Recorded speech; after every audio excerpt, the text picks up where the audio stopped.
ಜ್ಞಾನದ ಕಾರ್ಯಕ್ರಮದಲ್ಲಿ ಪ್ರಪ್ರಥಮವಾಗಿ ಬ್ರಹ್ಮಲಿನ ಸದ್ಗುರು ಪಂಡಿತ್ ಪೀತಾಂಬರದೇವರಿಗೂ ಹಾಗೂ ಬ್ರಹ್ಮಲಿನ ಸದ್ಗುರು ಸ್ವಾಮಿ ಶಿವದಾಸರವರಿಗೂ ಅನಂತ ಪ್ರಣಾಮಗಳು ಸಲ್ಲಿಸುತ್ತ ಶುದ್ಧ ಬ್ರಹ್ಮಜ್ಞಾನ ಪೀಠದ ತಪ್ಪುಗಳಾದಂತಹ ಸದ್ಗುರು ಶ್ರೀ ಶರಣದ ಸ್ವಪಾಣಿಗಳಿಗೂ ಅನಂತ ಪ್ರಣಾಮ ಸಲ್ಲಿಸುತ್ತ ಇಲ್ಲಿ ಉಪಸ್ಥಿತರಿರುವಂತಹ ಎಲ್ಲ ಸದ್ಗುರುಗಳಿಗೂ ಅನಂತ ಪ್ರಣಾಮ ಸಲ್ಲಿಸುತ್ತ ಶ್ರೀ ವಿಚಾರ ಸಾಗರ ಸಾಧು ಶ್ರೀ ನಿಶ್ಚಲದಾಸಿಯವರ ಕೃತಿ ತರಂಗ 2 ಅನುಬಂಧ ವಿಶೇಷ ನಿರೂಪಣೆ ಗೃಹ 14 ವಿಷಯಾಂಕ 91 ಪ್ರಯೋಜನ ಮಂಡನ. ಇರುವಿಕೆಯಲ್ಲಿ ಒಂದೇ ವಸ್ತು ತೋರುವಿಕೆಯಲ್ಲಿ ಅನೇಕ ರೂಪವಾಗಿ ತೋರ್ತಾ ಇದೆ. ಅದು ಆ ವಸ್ತುವಿನ ಲೀಲಾಭಾಗ ಅಂತ ಹೇಳ್ಬೋದು. ಒಂದು ಕಡೆ ಬ್ರಹ್ಮಾಂಡವಾಗಿ ತೋರ್ತೈತಿ, ಇನ್ನೊಂದು ಕಡೆ 94 ಲಕ್ಷ ಜೀವಗಳಾಗಿ ತೋರ್ತಾ ಇದೆ, ಮತ್ತೊಂದು ಕಡೆ ಪಂಚಭೂತಾತ್ಮಕ ಜಗತ್ತಾಗಿ ತೋರ್ತಾ ಇದೆ. ಈ ತೋರಿಕೆಗೆ ಅಧ್ಯಸ್ಥ ಅಂತ ಹೇಳ್ತಾರೆ. ಈ ವಿಷಯವೇ ಅಧಿಷ್ಠಾನವಾಗಿದೆ. ಇರುವುದು ಬ್ರಹ್ಮ, ತೋರ್ತಾ ಇರೋದು ಜಗತ್ತಾಗಿ. ಇದಕ್ಕೆ ಅಧ್ಯಾಸ ಅಂತ ಹೇಳ್ತಾರೆ. ಅಧ್ಯಾಸವು ಇಲ್ಲ ಯಾವಾಗಂದ್ರೆ ಒಂದು ಕತ್ತಲೆಯಲ್ಲಿ ಅಧ್ಯಾಸ ಉಂಟಾಗ್ತದೆ. ಜ್ಞಾನಿಗಳು ಈ ಜಗತ್ತಿನಲ್ಲಿ ಎಲ್ಲೆಲ್ಲಿಯೂ ಬ್ರಹ್ಮನನ್ನ ಕಾಣ್ತಾರ. ಪ್ರಮೇಯ, ಪ್ರಮಾತ, ವೃತ್ತಿ ಇವು ಬೇರೆ ಬೇರೆ ಆಗಿದ್ರು ಅದರಿಂದಿರುವ ವಸ್ತು ಒಂದೇ ಆಗಿದೆ. ಅದುವೇ ಉಪಹಿತ ಚೇತನವಾಗಿದೆ. ನಾವು ಉಪಹಿತ ಚೇತನವಾದಾಗ ಇತರ ವಸ್ತುಗಳಲ್ಲಿರುವ, ಇತರ ವಸ್ತುಗಳಲ್ಲಿರುವ ಮತ್ತೆ ಇತರ ಜೀವಗಳಲ್ಲಿರುವ ಉಪಹಿತ ಚೇತನವನ್ನ ಕಾಣಬಹುದು. ನಾವು ಉಪಹಿತ ಚೇತನವಾದಾಗ ಸ್ವರೂಪವನ್ನು ಉಪಹಿತ ಚೇತನವಾಗಿ ಸ್ವರೂಪವನ್ನು ಅರಿಲಾರದಕ್ಕೆ ನಮಗ ದುಃಖವಾಗ್ತೈತಿ ಅಂತ ಹೇಳ್ತಾರ. ಎತ್ತರ ಎತ್ತರ ಮನೋವಾಚಿ ಸತ್ರ ಸತ್ರ ಬ್ರಹ್ಮ ದರ್ಶನವಾಗ್ಬೇಕು ಅಂತ. ಆಗ ನಾವು ಆನಂದ ಸ್ವರೂಪಕ್ಕೆ ಆಗ್ತದ ಅಂತಾರ. 90ನೇ ವಿಷಯಾಂಕದಲ್ಲಿ ಗುರುಗಳು ಪ್ರಾಯಶ್ಚಿತ್ತ ಕರ್ಮ ಮಾಡೋದ್ರಿಂದ ಅಶುಭ ಕರ್ಮಗಳು, ಸಂಚಿತ ಕರ್ಮಗಳು ನಾಶವಾಗ್ತವೆ ಅಂತ ಹೇಳಿದ್ರು. ಈ ಪ್ರಾಯಶ್ಚಿತ್ತ ಕರ್ಮ ಮಾಡೋದ್ರಿಂದ ಅಶುಭ ಕರ್ಮಗಳು ಮಾಡಿದ ಅಶುಭ ಕರ್ಮ ಹಿಂದಿನ ಜನ್ಮದಲ್ಲೂ ಕರ್ಮಗಳು ಇರ್ತಾವು ಅಂತ ಹೇಳ್ತಾರೆ. ಅನೇಕ ಮನ್ವಂತರ ಸ್ವಲ್ಪ ಕೋಟಿಗಳಿಂದ ಮಾಡಿದಂತ ಕರ್ಮಗಳು ಇರ್ತಾವು. ಕಾಳಿ ಕಂಕಾಳಿಗೆ ಮುನ್ನ, ಮೇ ಮದುವೆಗೆ ಮುನ್ನ, ಹಳೆಯ ರಂಜಿಗೆ ಮುನ್ನ ಅಲ್ಲಿಗೆ ಎಳೆಯ ನೀನು ಹಳೆಯ ನಾನು ಅಂದ್ರೆ ಪರಮಾತ್ಮ ಎಷ್ಟು ಹಳೆಯನಾಗಿದ್ದನೋ ಜೀವಾತ್ಮ ಸಹ ಅಷ್ಟು ಹಳೆಯನಾಗಿದ್ದಾನಂತ ಹೇಳ್ತಾರೆ. ಪಟಾಕಾಶ, ಘಟಾಕಾಶ, ಮಹಾಕಾಶ ಇವು ಬೇರೆ ಕಾಣ್ತಿದ್ರಾದ್ರೆ ಇವುಗಳಿರ್ತಕ್ಕಂಥ ಆಕಾಶ ಒಂದೇ ಆಗಿದೆ ಅಂತಾರೆ. ಪ್ರತಿ ಸಲ ಹಿಂದಿನ ಕರ್ಮ ಅನುಭವಿಸ್ಲಿಕ್ಕೆ ಬರ್ತೀವಿ, ಶರೀರ ತಗೊಂಡು ಮತ್ತೆ ಹೊಸ ಕರ್ಮ ಮಾಡ್ತೀವಿ. ಆ ಕರ್ಮ ಅನುಭವಿಸದಲ್ಲೇ ಆಯುಷ್ಯಕ್ಕೆ ಹೋಗ್ತತಿ. ಈ ಹೊಸ ಕರ್ಮಂಗ ಪೆಂಡಿಂಗ್ ಉಳಿಸುತ್ತೆ ಅಂತ ಹೇಳ್ತಾರ. ಈ 3 ರೀತಿ ಕರ್ಮ ಇರ್ತಾವ: ಸಂಚಿತ ಕರ್ಮ, ಪ್ರಾರಬ್ಧ ಕರ್ಮ, ಆಗಾಮಿ ಕರ್ಮ ಅಂತೇಳಿ. ಈ ಸಾಧಾರಣ ಪ್ರಾಯಶ್ಚಿತ್ತ ಕರ್ಮ ಮಾಡೋದ್ರಿಂದ ಮತ್ತು ಅಸಾಧಾರಣ ಪ್ರಾಯಶ್ಚಿತ್ತ ಕರ್ಮ ಮಾಡಿದ್ರೂ ಪಾಪ ಹಂಗ ಇರ್ತೈತಿ. ಅನೇಕ ಜನ್ಮಗಳಲ್ಲಿ ಅಶುಭ ಕರ್ಮಗಳು ಹಾಗೆಯೇ ಉಳಿದಿಲ್ಲಿ, ಅವು ಹೀಗೆ ನಾಶವಾಗ್ತಾವ. ಪೂರ್ವ ಪಕ್ಷಿ ಈಗ ಆಗೋದಿಲ್ಲ ಅಂತ ಹೇಳಿ ನಿಶ್ಚಲದಾಸರು ಹೇಳ್ತಾರೆ. ಕರ್ತೃತ್ವ ನಿನ್ನ ಶರೀರದಿಂದ ನಡೆದಿದೆ. ಈ ಸ್ಥೂಲ, ಸೂಕ್ಷ್ಮ, ಕಾಲ, ಶರೀರ 3 ಸೇರಿ ಮಾಡಿದ ಗೋಗಳನ್ನ ಅನುಭವಿಸ್ತೇವೆ. ಈ ಶರೀರವೇ ನಾನು ಅಂತ ಅಜ್ಞಾನ ಇರ್ತಿರ್ತಾರೆ. ಇದರಿಂದ ಅವರಿಗೆ ದುಃಖ ಆಗ್ತೈತಿ. ಆದ್ದರಿಂದ ಶರೀರವನ್ನ ಭಿನ್ನವಾಗಿಟ್ಟು ನೋಡೋದನ್ನು ಕಲಿ ಎಂದು ತಿಳಿಸ್ತಾರೆ. ಶರೀರ ಸುಖ ದುಃಖವನ್ನ ಮತ್ತು ಸೂಕ್ಷ್ಮ ಶರೀರವನ್ನ, ಕಾಲ ಶರೀರವನ್ನ ಎಲ್ಲವನ್ನ ಬೇರಿಟ್ಟು ನೋಡು ಎಂದು ಹೇಳ್ತಾರೆ. ನಾನು ಚಂಚಲವಾಗಿದ್ದೇನೆ ಅನ್ಬೇಡ, ನನ್ನ ಮನಸ್ಸು ಚಂಚಲವಾಗಿದೆ ಅಂತ ಹೇಳು ಅಂತ ಹೇಳ್ತಾರೆ.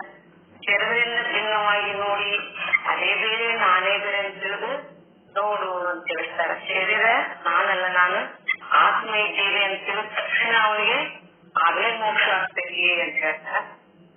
ಕರ್ಮವನ್ನು ಹೆಂಗ್ ನಾಶ ಮಾಡ್ಬೇಕಂದ್ರೆ ಒಂದು ಭೋಗದಿಂದಲೇ ಕರ್ಮ ನಾಶ ಮಾಡಬಹುದು.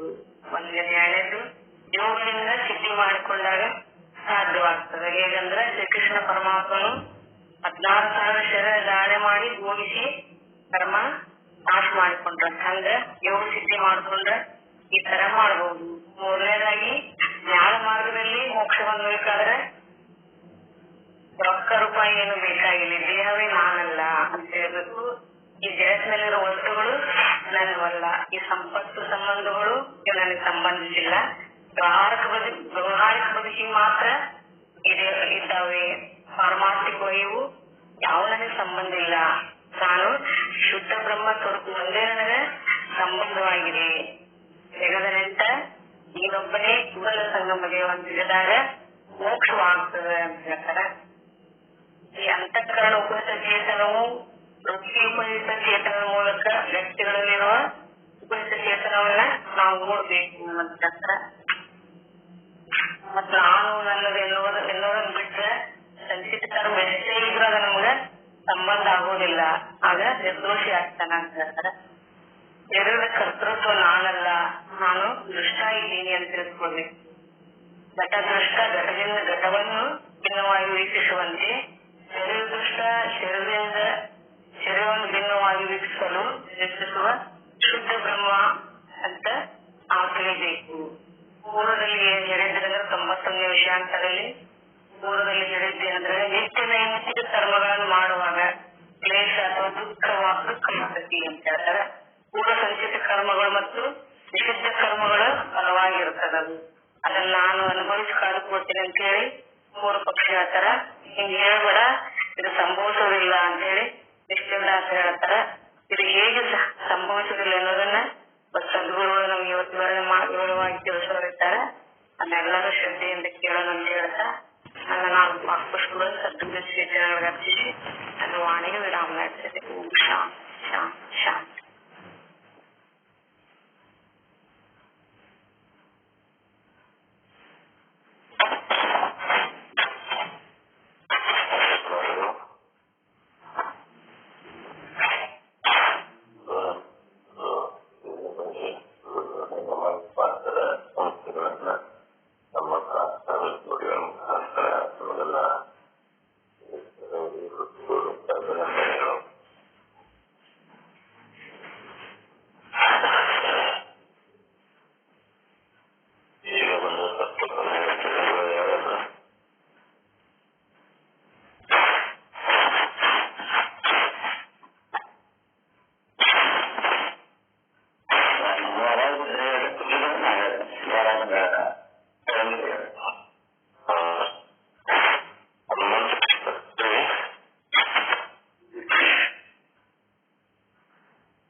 ಮನವಿಟ್ಟ ಧರಣಿಗೆ ಬಿಡದು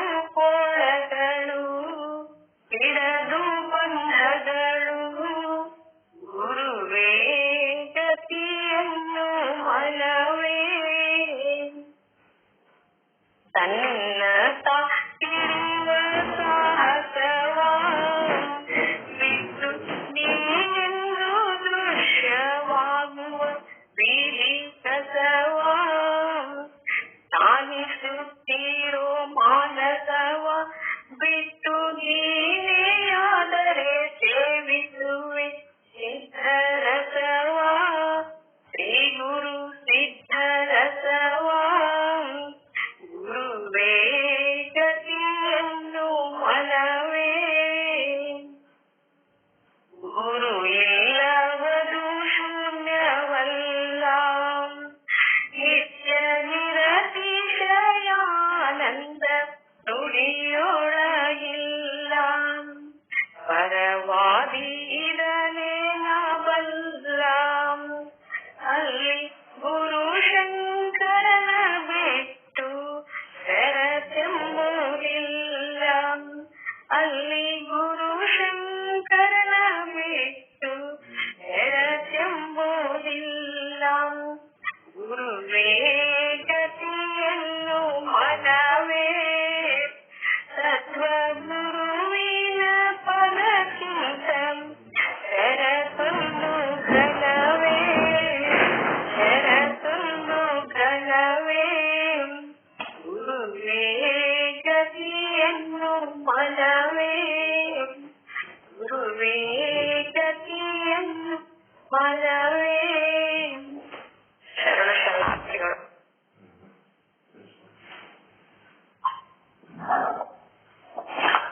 ತುಂಬಾ ಧನ್ಯವಾದಗಳು. ಗೋರಂ ಸಾಹೇಬರು ಪದವನ್ನು ನಡೆಸಿದರು. ಅವರಿಗೆ ಪೂರ್ವಕ ಅಭಿನಂದನೆಗಳಿಗೆ. ಈಗ ಶುದ್ಧ ಪರಮ ಪೂಜ್ಯ ಸಂತಗಳಾದಂಥ ಶರಣಬಸವ ಸ್ವಾಮೀಜಿಯು ಸಾಗರದಲ್ಲಿ ಮೋಕ್ಷದ ವಿಚಾರವನ್ನು ಹಂಚಿಕೊಳ್ಳುತ್ತಾರೆ. ತಾವೆಲ್ಲ ಕೇಳಬೇಕು ಅಂತ ವಿನಂತಿ.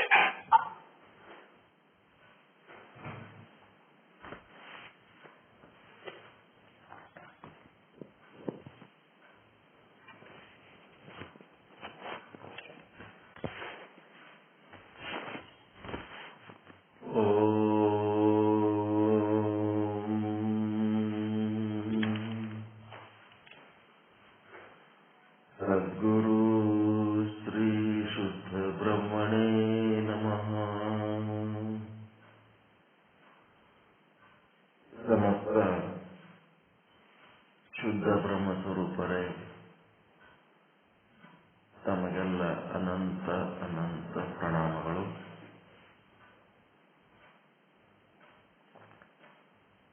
ಒಂದು ಪೇಜ್ನಾಗ ಕಾಲಮ್ಗಳ ಕೊರಿ ಒಂದು ಸೈಡ್ ಸೀರಿಯಲ್ ನಂಬರ್, ನೆಕ್ಸ್ಟ್ ಮಹಾವಾಕ್ಯ, ಆಮೇಲೆ ಇನ್ನ ಒಂದು ಕಾಲಮು ವೇದ, ಆಮೇಲೆ ಉಪನಿಷತ್ತು ಮತ್ತು ಉಲ್ಲೇಖ.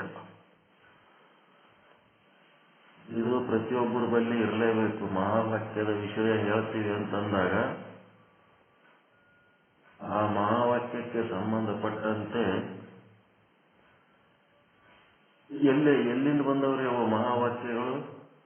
ಮೂಲ ಯಾವುದು? ಮಹಾವಾಕ್ಯದ ಮೂಲ ಯಾವುದು?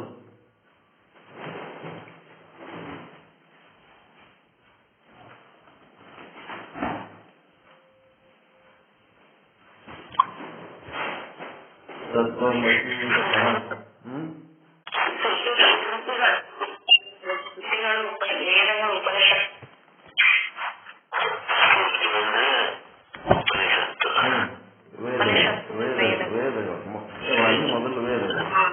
ಯಾವ ಧರ್ಮದ ವೇದಗಳವು?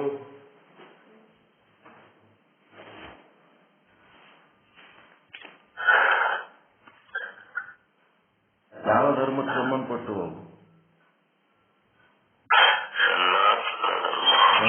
ಸನಾತನ ಧರ್ಮ. ಸನಾತನ ಧರ್ಮದ ಜೊತೆಗೆ ಯಾರ್ದು ತಕರಾರಿಲ್ಲ. ಇನ್ನೊಂದು ತಿಳ್ಕೊರಿ, ಯಾವ ಧರ್ಮದವ್ರದ್ದು ತಕರಾರಿಲ್ಲ. ಸನಾತನ ಧರ್ಮದ ಬಗ್ಗೆ ಯಾವ ಧರ್ಮದವ್ರದ್ದು ತಕರಾರಿಲ್ಲ. ಎಲ್ಲರೂ ಒಪ್ಕೋತಾರ ಸನಾತನ ಧರ್ಮವನ್ನ. ಆ ಸನಾತನ ಸನಾತನ ಧರ್ಮದೊಳಗ ಟಂಕ್ ಕಲಿಸಿ ಆವರಣ ಮಾಡ್ಯಾರ ನೋಡ್ರಿ. ಅದು ಏನದ ಆಚಾರ ವಿಚಾರಗಳು ಸೇರ್ಸಾರಲ್ಲ, ಅದು ಹಿಂದೂ ಧರ್ಮ ಆಗ್ಯಾವ.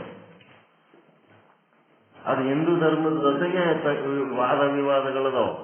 ಸನಾತನ ಧರ್ಮದ ಬಗ್ಗೆ ಯಾರ್ದು ಏನೂ ತಕರಾರಿಲ್ಲ.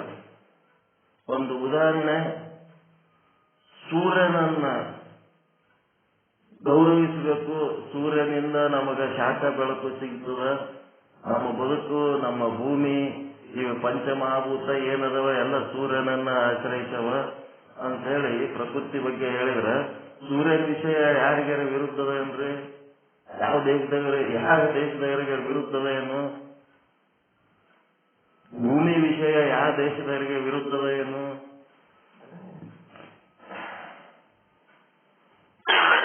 ವಾಯು, ಆಕಾಶ, ಪಂಚಮಹಾಭೂತಗಳ ಸಮಸ್ಯೆ ಅವು ಏನರೇ ಅವಕ್ಕೆ ಯಾರ ವಿರುದ್ಧದರೇನು? ಪಂಚಮಹಾಭೂತಗಳಿಗೆ, ಬ್ರಹ್ಮಾಂಡಕ್ಕೆ ಯಾರ ವಿರುದ್ಧದರೇನು? ಬ್ರಹ್ಮಾಂಡದ ನಿಯಾಮಕನಾದ ಒಂದು ಬ್ರಹ್ಮ ಚೈತನ್ಯದ ಬಗ್ಗೆ ಯಾರ ವಿರುದ್ಧದರೇನು? ಇಂಗ್ಲಿಷ್ನಾಗ ಎನರ್ಜಿ ಅಂತಾರೆ, ಕನ್ನಡದಾಗ ಸಂಸ್ಕೃತದಾಗ ಚೈತನ್ಯ ಅಂತಾರೆ, ಕನ್ನಡದಾಗ ಏನಂತಾರೆ? ಶಕ್ತಿ ಅಂತಾರೆ. ಇವಕ್ಕೇನಾರ ವಿರುದ್ಧದ ಏನು? ಶರೀರದ ಬಗ್ಗೆ ಯಾರಿಗಾರ ವಿರುದ್ಧದ ಏನು? ಪಿಂಡಾಂಡದ ಬಗ್ಗೆ ಇವು ಏನದವ ಕಾಮನ್ ಫ್ಯಾಕ್ಟರ್ಸ್ ಏನದವಲ್ಲ, ಬ್ರಹ್ಮಾಂಡ, ಪಿಂಡಾಂಡ ನಿಯಾಮಕ ಚೈತನ್ಯ, ಬ್ರಹ್ಮಾಂಡ ನಿಯಾಮಕ ಚೈತನ್ಯ, ಮತ್ತೇನೇನು ಕಾಮನ್ ಆಗಿ ಎಲ್ಲ ಜೀವಿಗಳಿಗೆ ಏನ್ ಕಾಮನ್ ಅದ ಅದೇ ಸನಾತನ ಧರ್ಮ. ಇದು ತಿಳ್ಕೊಳ್ರಿ. ಋಷಿ ಮುನಿಗಳು ಚಿಂತನೆ ಮಾಡಿದ್ದು ಈ ಸನಾತನ ಧರ್ಮದ ವೇದಗಳ ಪೈಕಿ. ಅವಕ್ಕೆ ವೇದಗಳು ಅಂದ್ರು, ಅವಕ್ಕೆ ಯಾರ್ದು ವಿರುದ್ಧ ಇಲ್ಲ. ಆ ವೇದಗಳಲ್ಲಿ ಆಚಾರ ವಿಚಾರ ಸೇರಿಸಿ ಹಿಂದೂ ಧರ್ಮ ಅಂತ ಮಾಡಿದ್ರಲ್ಲ, ಅದು ಏನಾಗ್ಯದ, ಒಬ್ಬೊಬ್ಬರು ಧರ್ಮಗಳು ಒಂದೊಂದು ರೀತಿ. ಒಬ್ಬ ಜನಿವಾರ ಹಾಕೊಂಡ್ರೆ ಇನ್ನೊಬ್ಬ ಲಿಂಗ ಕಟ್ಕೊತಾನ, ಮತ್ತೊಂದು ಕಟ್ಕೊತಾನ, ಒಬ್ಬ ಜುಟ್ಟ ಬಿಡ್ತಾನ, ಒಬ್ಬ ತಲೆ ಬೋಳಿಸ್ಕೊತಾನ, ಒಬ್ಬ ಗಡ್ಡ ಬಿಡ್ತಾನ, ಒಬ್ಬ ಕಾವಿ ಹಾಕತ್ತಾನ, ಒಬ್ಬ ಬಿಳಿ ಹಾಕತ್ತಾನ. ಇವು ಯಾವ ಏನೇನೇನೇನು ಈ ಮೋಕ್ಷಕ್ಕೆ ಉಪಯೋಗ ಇಲ್ಲದು ಇವೆಲ್ಲ. ಮೋಕ್ಷ ಸಾಧನೆಗೆ ಕೇವಲ ಬ್ರಹ್ಮ ಚೈತನ್ಯವನ್ನ ಕುರಿತು ಚಿಂತನೆ ಮಾಡೋದು, ವಿಚಾರ ಮಾಡೋದು ಅಷ್ಟೇ. ಯಾವ್ದು ಬೇಕಾಗಿಲ್ಲ ಅದಕ್ಕೆ. ಅವು ಏನದಾವ ಇವೆಲ್ಲ ಏನಾಗ್ಯಾವ ಉದಾಹರಣೆ ಕಾರಣ ಆಗ್ಯಾವ ಅಷ್ಟೇ. ಧರ್ಮ ಅಂತ ಮಾಡ್ಯಾರಲ್ಲ, ಧರ್ಮ ಅಂದ್ರೆ ಒಂದೇ ಒಂದು ಧರ್ಮ, ಇಡೀ ವಿಶ್ವಕ್ಕೆ ಒಂದೇ ಧರ್ಮ, ಸನಾತನ ಧರ್ಮ. ಈ ಸನಾತನ ಧರ್ಮದಲ್ಲಿ ಎಲ್ಲಾನು ಸನಾತನ ಧರ್ಮ ಅಲ್ಲ. ನಂದನು ಸನಾತನ, ನಿಂದನು ಸನಾತನ ಅಂತಂದ್ರೆ ಸನಾತನ ಧರ್ಮದ ಮೂಲ ಹಿಡ್ಕೊಂಡಾರ. ಜಗಳಕ್ಕೆ ಬಿದ್ರ ನಿರಾಕಾರಕ್ಕೆ ಹೋಗ್ತಾರ, ಸುಮ್ಮಿದ್ರ 108 ಆಕಾರಗಳ ತಂದಿಡ್ತಾರ. ಇವೆಲ್ಲ ಸಮಸ್ಯೆ ಅದಾವ. ಸುಮ್ಮಿದ್ದೇವಂತಂದ್ರೆ ಜಗ್ಗಿ ದೇವರುಗಳು ಉಟ್ಕೊಂಡು ಬರ್ತಾವ. ಅವು ಏನಾರ ಜಗಳಕ್ಕೆ ಬಿದ್ದಾವಂತಂದ್ರ ಅವೆಲ್ಲ ಬಿಟ್ಟಿಗೆ ನಿರಾಕಾರ ದೇವ್ರನ್ನು ನಮ್ಮ ದೇವರೇ ಅದನಂತ. ಈಗೆಲ್ಲ ಏನದವಂತಂದ್ರ ಅಳಸಾದ್ರ ಗಂಜಿ ಮಾಡ್ತೀನಿ, ಗಟ್ಟಿ ಆದ್ರೆ ರೊಟ್ಟಿ ಮಾಡ್ತೀನಿ ಅಂತಾರಲ್ಲ, ಆ ರೀತಿಯಾದಂತ ಆಚಾರ ವಿಚಾರಗಳು ಬಹಳಷ್ಟು ಅದಾವ ನಮ್ಮ ದೇಶದೊಳಗ. ಹೀಗಾಗಿ ಅವು ಯಾವ ಧರ್ಮಗಳಲ್ಲ. ಸನಾತನ ಧರ್ಮ ಒಂದೇ ಧರ್ಮ, ಉಳಿದುದೆಲ್ಲ ಗುಂಪುಗಾರಿಕೆ, ಜಗಳಕ್ಕ ಮೂಲ. ಹೀಗಾಗಿ ಈ ವೇದಗಳೇ ಏನದವ ಆದಿಕಾಲ, ಪ್ರಾಚೀನ ಕಾಲ, ಅನಾದಿ ಕಾಲ. ಇವರೆಲ್ಲ ಆದಿ, ಪ್ರಾಚೀನ, ಅನಾದಿ ಇವು ಬೇರೆ ಯಾರು ಅಲ್ಲ, ಋಷಿಗಳೇ ಇವರು. ಆದಿ ಅನ್ನೋ ಒಬ್ಬ ಋಷಿ, ಪ್ರಾಚೀನ ಅನ್ನೋ ಒಬ್ಬ ಋಷಿ, ಅನಾದಿ ಅನ್ನೋ ಒಬ್ಬ ಋಷಿ. ಇವರೆಲ್ಲ ಹಿಂದಿನ ಕಾಲದ ಋಷಿಗಳು ಇವರೆಲ್ಲ. ಈ ಋಷಿಗಳ ಕಾಲದಲ್ಲಿ ಸತ್ಯದ ಚಿಂತನೆ ಮಾಡಿ ಮುಂದೆ ಅದ್ರೊಳಗ ಹೊಲಸೆಲ್ಸಿಬಿಟ್ರು. ಏನೇನೋ ತಮ್ಮ ಒಂದಿಷ್ಟು ಸೇರಿಸಿ ಕೆಲವೊಬ್ಬರಿಗೆ ನಡ್ಕೊಳಕ್ ಅನುಕೂಲ ಆಗ್ಲಕ್ಕತ್ತದ, ಕೆಲವೊಬ್ಬರಿಗೆ ನಡ್ಕೊಳಕ್ ಅನುಕೂಲ ಆಗ್ತಾ ಇಲ್ಲ. ಇಷ್ಟಲಿಂಗ ಕೊಟ್ಟ ಬಸವಣ್ಣ ಏಸ್ ಮಂದಿ ಕಟ್ಕೊಂಡು ಇಷ್ಟಪಟ್ಟು ಪೂಜೆ ಮಾಡ್ಲಿಕ್ಕತ್ತಾರ. ರೋಡಿನ ಮೇಲೆ ಪ್ರವಚನ ಮಾಡ್ತಾರ, ರೋಡಿನ ಮೇಲೆ ಎಲ್ಲಾ ಕಡೆ ವೇದಿಕೆ ಮೇಲೆ ಹೇಳ್ತಾರೆ. ಎಷ್ಟು ಮಂದಿ ಕೊಳ್ಳಾಗ ಲಿಂಗ ಅದಾವ? ಅರಿವೇ ಲಿಂಗ ಅಂತ ಹೇಳಿದ್ರೆ ಎಲ್ಲರಿಗೂ ಉಪಯೋಗ ಆಗ್ತದ ಇಲ್ಲ? ನಿಮ್ಮೊಳಗಿನ ಚೈತನ್ಯನೇ ಲಿಂಗ, ಪ್ರಜ್ಞೆನೇ ಲಿಂಗ ಅಂದ್ರೆ ಎಲ್ಲರಿಗೂ ಸಮಾಧಾನ ಇರ್ತದ. ಅದು ಬಿಟ್ಟು ಕೊಳ್ಳೆ ಬಂದ್ ಲಿಂಗ ಕಟ್ಕೋ ಅಂತ 2 ತಾಸು ಕೂತ್ ಪೂಜೆ ಮಾಡ್ಕೋ ಅಂತಂದ್ರೆ ಕೆಲ್ಸ ಇರ್ಲಾರ್ದವ್ರು ಮತ್ತೇನಾರೆ ಅದ್ರಾಗೆ ಏನೋ ಒಂದಿಷ್ಟು ಚಂದ ಅನಿಸಿದವರು ಮಾಡ್ತಿರ್ತಾರೆ. ಉಳಿದವರೆಲ್ಲ ಯಾಕೆ ಮಾಡ್ಲಕ್ ಹೋಗ್ತಾರ್ರಿ? ಅಪ್ಪ ಮಾಡ್ತಾನತ್ ಮುಂದೆ ಮಗ ಮಾಡ್ತಾನಂತ ಹೇಳಿ ಅಪ್ಪ ಹಿಡ್ಕೊಂಡು ಕೂದ್ರತ್ ವೀರಶೈವ ಧರ್ಮ ಹೇಳ್ತು. ಅಪ್ಪೋದೇರ್ ಲಿಂಗ ಪೂಜೆ ಮಾಡ್ಕೊಂಡಿರಿ, ನಿಮ್ಮ ಮಕ್ಕಳು ಮಾಡ್ಕೊಳಕತ್ತಾರ? ಪ್ರಶ್ನೆ ಕೇಳಕತ್ತೀರಿ, ಉತ್ತರ ಹೇಳಕಲ್ಲ ನಿಮ್ಮಲ್ಲಿ. ನಿಮ್ಮ ಮಕ್ಕಳು ನಿಮ್ಮಂಗೆ ಪೂಜೆ ಮಾಡ್ಕೊಳಕತ್ತಾರ? ಮತ್ತೆ ನೀವು ಮಾಡ್ತಾ ಇರೋದು ಎಷ್ಟರ ಮಟ್ಟಿಗೆ ಸತ್ಯ ಅನ್ನೋದು ಮುಂದಿನವ್ರಿಗೆ ಗೊತ್ತಾಗ್ತದ. ಪ್ರಜ್ಞಾವಂತರಿಗೆ ಅವ್ರ ಪ್ರಜ್ಞೆಯ ಬೆನ್ನ ಹತ್ತಿದವರು ಅವರು. ಈ ನಿಮ್ಮ ಸುಳ್ಳು ನಾಟಕದ ಬೆನ್ನ ಹತ್ತಿದವ್ರು ಅಲ್ಲ ಅವರು. ಮುಂದೆ ಬರೋರು ಪ್ರಜ್ಞಾವಂತರು ಇರ್ತಾರ. ಸುಳ್ಳು ಏನಾರು ಅಂತ ತೋರಿಸಿ ನೀವು ದೇವ್ರಂತ ಹೇಳಿದ್ರೆ ಅವ್ರೇನ್ ಕೇಳ್ತಾರ? ಮುಂದೆ ಬಂದವರೆಲ್ಲ ನಿಮ್ಗಿಂತ ಅಡ್ವಾನ್ಸ್ಡ್ ಇರ್ತಾರ, ಅವರು ನಿಮ್ಗಿಂತ ಆಧುನಿಕರು ಇರ್ತಾರ. ಅವರು ಹಿಂದಿನವ್ರು ಮಳ್ಳಗತ್ಲೆ ಏನ್ ಹೇಳಿದ್ದೆಲ್ಲ ಕೇಳಂಗ, ಮುಂದಿನವ್ರು ಕೇಳಂಗಿಲ್ಲ. ಅವ್ರಕ್ಕಿಂತ ಅವ್ರ ಮುಂದಿನವ್ರು ಇವ್ರದನ್ನು ಕೇಳಂಗಿಲ್ಲ. ಇದು ಹಿಂಗೆ ಪ್ರಜ್ಞೆ ಜಾಗೃತ ಆಗೋತ್ವಾದಂಗ ಈ ಸುಳ್ಳು ನಾಟಕಗಳೆಲ್ಲ ಬಿಟ್ಕೋತಾರ. ಯಾವುದು ಸತ್ಯ ಅದ ಆ ಸತ್ಯ ಸಂಶೋಧನೆ ನಿರಂತರವಾಗಿ ನಡೆದದು. ಲಿಂಗ ಕಟ್ಕೊಂಡು ಪೂಜೆ ಮಾಡ್ಕೊಳ್ಳಾರ್ದವನಿಗೆ ಸತ್ಯ ಗೊತ್ತಿಲ್ಲೇನು? ಬರೀ ಲಿಂಗ ಕಟ್ಕೊಂಡವ್ರಿಗೆ ಗೊತ್ತದ ನಿಮಗ? ಅವ್ರಿಗೆ ಗೊತ್ತಿಲ್ಲೇನು? ನಿಮ್ಗಿಂತ ಚಲೋ ಅದಾರ ಕಟ್ಕೊಳ್ಳಾರ್ದೆ ಪೂಜೆ ಮಾಡ್ಕೊಳ್ಳಾರ್ದೆ. ನೀವೇನ್ ಪೂಜೆ ಮಾಡ್ಕೊಳಕ್ ಉಪಯೋಗ ಮಾಡ್ಕೊಳ್ತೀರಿ ಅದೇ ಸಮಯ ಇನ್ನ ಬೇರೆ ಕೆಲಸಕ್ಕೆ ಉಪಯೋಗ ಮಾಡ್ತಾರೆ. ಅಂಥದ್ರ ಸಲುವಾಗಿ ಗುದ್ದಾಡ್ತಾರಲ್ಲ, ಇವು ಸನಾತನ ಧರ್ಮಕ್ಕೆ ಸಂಬಂಧ ಇಲ್ಲ. ಇವು ನಡ್ಬರ್ಕ್ ನಾವು ಸೇರಿಸಿದ್ವಿ. ಇವೆಲ್ಲ ಆರ್ಟಿಫಿಷಿಯಲ್, ಮಾನವ ಕೃತ ಬೇರೆ, ದೈವಕೃತ ಬೇರೆ, ಪ್ರಕೃತಿ ಕೃತ ಬೇರೆ. ಹೆಂಗದಾವ? ಈಗೇನಾಯ್ತು? ವೇದ ಒಂದೇ ಒಂದು ವೇದಗಳ ಮೂಲ, ನಮ್ಮ ಸನಾತನ ಧರ್ಮದ ವೇದಗಳ ಮೂಲ. ನೀವು ವ್ಯತ್ಯಾಸ ಮಾಡಿದ್ರು ಈ ವೇದಗಳಲ್ಲಿ ಏನು ವ್ಯತ್ಯಾಸ ಆಗಂಗಿಲ್ಲ. ಪ್ರತಿಯೊಬ್ಬರು ಈ ವೇದಗಳನ್ನು ಗೌರವಿಸ್ತಾರೆ. ಆದ್ರ ಈ ವೇದಗಳ ಹೆಸರಿನಲ್ಲಿ ಬೇರೆ ಬೇರೆ ಆಚಾರಗಳು, ವಿಚಾರಗಳು ಬೈಪಟ್ ಮಾಡೋದು, ಒಬ್ಬರದೊಬ್ಬರು ಕಾಂಪಿಟೇಷನ್ ಮಾಡೋದು, ಇವೇನೇನೋ ಮಾಡ್ತಿರ್ತಾರೆ. ಪ್ರೈಸ್ ತಗೊಳ್ಳೋದು, ಶಬಾಷ್ಗಿರಿ ತಗೊಳ್ಳೋದು, ಇವೆಲ್ಲ ಏನದವ? ಅವು ವೇದಕ್ಕೆ ಸಂಬಂಧ ಇಲ್ಲ. ಮೋಕ್ಷ ಸಾಧನೆ ಒಂದೇ ವೇದಕ್ಕೆ ಸಂಬಂಧಪಟ್ಟದ್ದು. ಅದು ಪ್ರತಿಯೊಬ್ಬರು ಗೌರವಿಸ್ತಾರೆ. ಉಳಿದದ್ದೆಲ್ಲ ಒಬ್ಬರಿಂದ ವಿರೋಧಕ್ಕೊಳಗಾಗವೆ. ಇವತ್ತಿಲ್ಲ ನಾಳೆ ಮಂದಿ ವಿರೋಧ ಮಾಡಿಲ್ಲ ಅಂದ್ರೂ ನಮ್ಮ ಮನೆಗೆ ನಮ್ಮ ಮಕ್ಕಳೇ ವಿರೋಧ ಮಾಡ್ತಾವ. ನಮ್ಮ ಮಕ್ಕಳೇ ನಮ್ಮ ವಿಚಾರಗಳನ್ನ ನೆಗ್ಲೆಕ್ಟ್ ಮಾಡ್ತಾವ. ಯಾಕಂದ್ರೆ ನಮ್ದು ಸುಳ್ಳು ಅಂತ ಅವಕ್ಕೆ ಗೊತ್ತಾಗ್ಬಿಡ್ತು. ಇದ್ರೊಳಗೆ ಖರೆ ಇಲ್ಲ, ಇವ್ ಸುಮ್ಮನೆ ಮಾಡ್ಲಕ್ಕತ್ತವ, ಮಾಡದನ್ ಮಕ್ಕಳು ಮಾಡ್ಲಕ್ಕ ಅಷ್ಟೇ. ಈಗೇನಾಯ್ತು? ವೇದಗಳಲ್ಲಿ 4 ವೇದಗಳು. 4 ವೇದಗಳಲ್ಲಿ ಏನ್ ಮಾಡ್ಯಾರ? 4 ಮಹಾವಾಕ್ಯಗಳು ಬಂದವು. ಆ ವೇದಗಳಲ್ಲಿ ಎಷ್ಟು ಭಾಗ ಇರ್ತವ? ವೇದಗಳಲ್ಲಿರೋದೇ ಮಂತ್ರಗಳು, ಎಲ್ಲ ಮಂತ್ರಗಳೇ. ಆ ಮಂತ್ರಗಳಲ್ಲಿ ಒಂದು ಸಂಹಿತೆ ಅಂದ್ರೆ ಆಚಾರ ವಿಚಾರ ಹೆಂಗಿರ್ಬೇಕು ಅಂತ, ಮತ್ತೆ ಆರಣ್ಯಕ, ಬ್ರಾಹ್ಮಣ, ಎಲ್ಲ ಮಂತ್ರಗಳೇ. ಬ್ರಾಹ್ಮಣಗಳು ಅಂದ್ರೆ ಮಂತ್ರನೇ, ಸಂಹಿತೆ ಅಂದ್ರು ಮಂತ್ರನೇ, ಆರಣ್ಯಕಗಳು ಅಂದ್ರೆ ಡೀಪಾಗಿ ಆಲೋಚನೆ ಮಾಡೋದು, ಅವು ಮಂತ್ರನೇ. ಎಲ್ಲ ಮಂತ್ರನೇ. ಎಲ್ಲ ಮಾಡಿ ಕೊನೆಗೆ ಉಪನಿಷತ್ತುಗಳಂತೇನವ ಅವು ಮಂತ್ರನೇ. ಉಪನಿಷತ್ತಂದ್ರೂ ಮಂತ್ರನೇ, ವೇದಗಳಂದ್ರೂ ಮಂತ್ರನೇ. ಇವೇನು ಆರಣ್ಯಕ ಅಂದ್ರೂ ಮಂತ್ರನೇ, ಸಂಹಿತೆ ಅಂದ್ರೂ ಮಂತ್ರನೇ. ಈ ವೇದಗಳ 4 ಭಾಗದಲ್ಲಿ ಕೊನೆಯ ಭಾಗ ಉಪನಿಷತ್, ಅದಕ್ಕೆ ವೇದ ಅಂತ ಅಂತಾರೆ.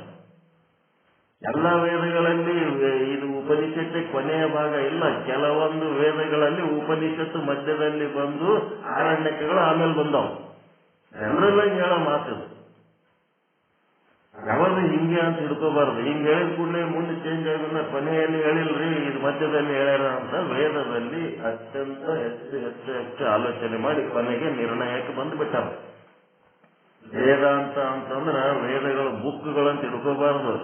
ಜ್ಞಾನದ ಕೊನೆ ವೇದ ಅಂದ್ರೆ ಜ್ಞಾನ. ಜ್ಞಾನದ ಕೊನೆ ಎಲ್ಲಿ ಆಗ್ತದ? ಆರಂಭ ಎಲ್ಲಿ ಆಗ್ತದ? ನಾನು ಆತ್ಮ ಅನ್ನಲ್ಲಿ ಆರಂಭ ಆಗ್ತದ, ನಾನು ಬ್ರಹ್ಮ ಅನ್ನಲ್ಲಿ ಕೊನೆ ಆಗ್ತದೆ. ಬ್ರಹ್ಮ ಆದ್ಮೇಲೆ ಮತ್ತಿನ್ನೇನಾಗ್ಬೇಕಂತೀರಿ? ಸ್ಟಾರ್ಟಿಂಗ್ ಪಾಯಿಂಟ್ ಆತ್ಮ ಆಗ್ತೀರಿ, ಕೊನೆಗೆ ಬ್ರಹ್ಮ ಆಗಿಬಿಡ್ತೀರಿ. ಅದು ಆತ್ಮ ಆಗಂತ ಒಂದು ಸ್ಥಿತಿ ಸ್ಟಾರ್ಟ್ ಆಗ್ಬೇಕಾದ್ರೆ ಪುಣ್ಯ ಬೇಕು, ಗುರುವಿನ ಒಂದು ಸಾನ್ನಿಧ್ಯ ಬೇಕು. ಅವೆಲ್ಲ ಪುಣ್ಯ ಅಂತಂದ್ರೆ ಏನು ಅಂತಂದ್ರ ಈ ಪೂರ್ವ ಜನ್ಮದಲ್ಲಿ ನೀವು ಮಾಡಿದ ಶುಭ ಕರ್ಮಗಳ ವಾಸನೆ. ಇದೇ ನಾನು ಆತ್ಮ ಅನ್ನೋದೇ ನೀವು ಚಿಂತನೆ ಮಾಡ್ತಾ ಇದ್ರಿ ಅಂದ್ರೆ ಆ ಶುಭ ಕರ್ಮಗಳ ವಾಸನೆಗಳ ಕಾರಣ ಅದಕ್ಕೆ ಪುಣ್ಯ ಅಂತಾರೆ. ಅದೇ ನಿಮ್ಗೆ ಏನ್ ಮಾಡ್ತದೆ ಮತ್ತೆ ಇಲ್ಲಿ ತಗೊಂಡು ಒಂದು ಹತ್ತಿರ್ತದೆ ಅಷ್ಟೇ. ಅದೇ ಪುಣ್ಯ, ಮತ್ತಿನ್ನೇನಲ್ಲ. ಶುಭ ಕರ್ಮ ವಾಸನೆಗಳೇ ಪುಣ್ಯ. ಅದ್ರ ಪೈಕಿ ನೀವು ಈ ಸತ್ಸಂಗ ಮಾಡಿದ್ರಿ ಹಿಂದಿನ ಜನ್ಮದಾಗ ಅಂದ್ರೆ ಈ ಜನ್ಮದಾಗೂ ಅದೇ ವಾಸನೆ ನಿಮಗೆ ಇಲ್ಲಿ ಕರ್ಕೊಂಡ್ಬಂದು ಕುಂದಿರ್ಬೇಕು. ಇದೆ ಈಗೇನಾಯ್ತು, ಸಾಮವೇದ ಇವು ಬರ್ಕೋಬೇಕು. 1ನೇ ಸೀರಿಯಲ್ ನಂಬರ್ 1 ಅದೇನ್ ಮಾಡಿದ್ರಿ, 1ನೇ ಕಾಲಮ್ ಸೀರಿಯಲ್ ನಂಬರ್. 2ನೇ ಕಾಲಮ್ನಾಗ ಏನ್ ಬರ್ದಿರಿ, ವೇದವಾಕ್ಯ, ಮಹಾವಾಕ್ಯ, ವಾಕ್ಯ. ತತ್ವಮಸಿ, ತತ್ ತ್ವಮ್ ಅಸಿ. ತತ್ವಮಸಿ ಅನ್ನೋದಲ್ಲದು, ತತ್ ತ್ವಮ್ ಅಸಿ ಮೂರದ ಶಬ್ದ ಅಲ್ಲಿ. 2ನೇ ಕಾಲಮ್ನಾಗ ಮಹಾವಾಕ್ಯ. 3ನೇ ಕಾಲಮ್ನಾಗ ಏನ್ ಬರೀತೀರಿ, ಸಾಮವೇದ. ಹಾಡೋದಿದು ಚಂದ ಜ್ಞಾನದ ಹಾಡುಗಳೇನು ಹಾಡ್ತಿರಲ್ಲ, ಈ ಜ್ಞಾನದ ಬ್ರಹ್ಮ ತತ್ವಪದ ಏನ್ ಹಾಡ್ತಿರಲ್ಲ, ಇದೆಲ್ಲ ಸಾಮವೇದಗಳಿಂದ ಬಂದದ್ದು. ಇವೆಲ್ಲ ರಾಗಗಳಿವೆಲ್ಲ. 3ನೇದೇನಾಯ್ತು, ಸಾಮವೇದ.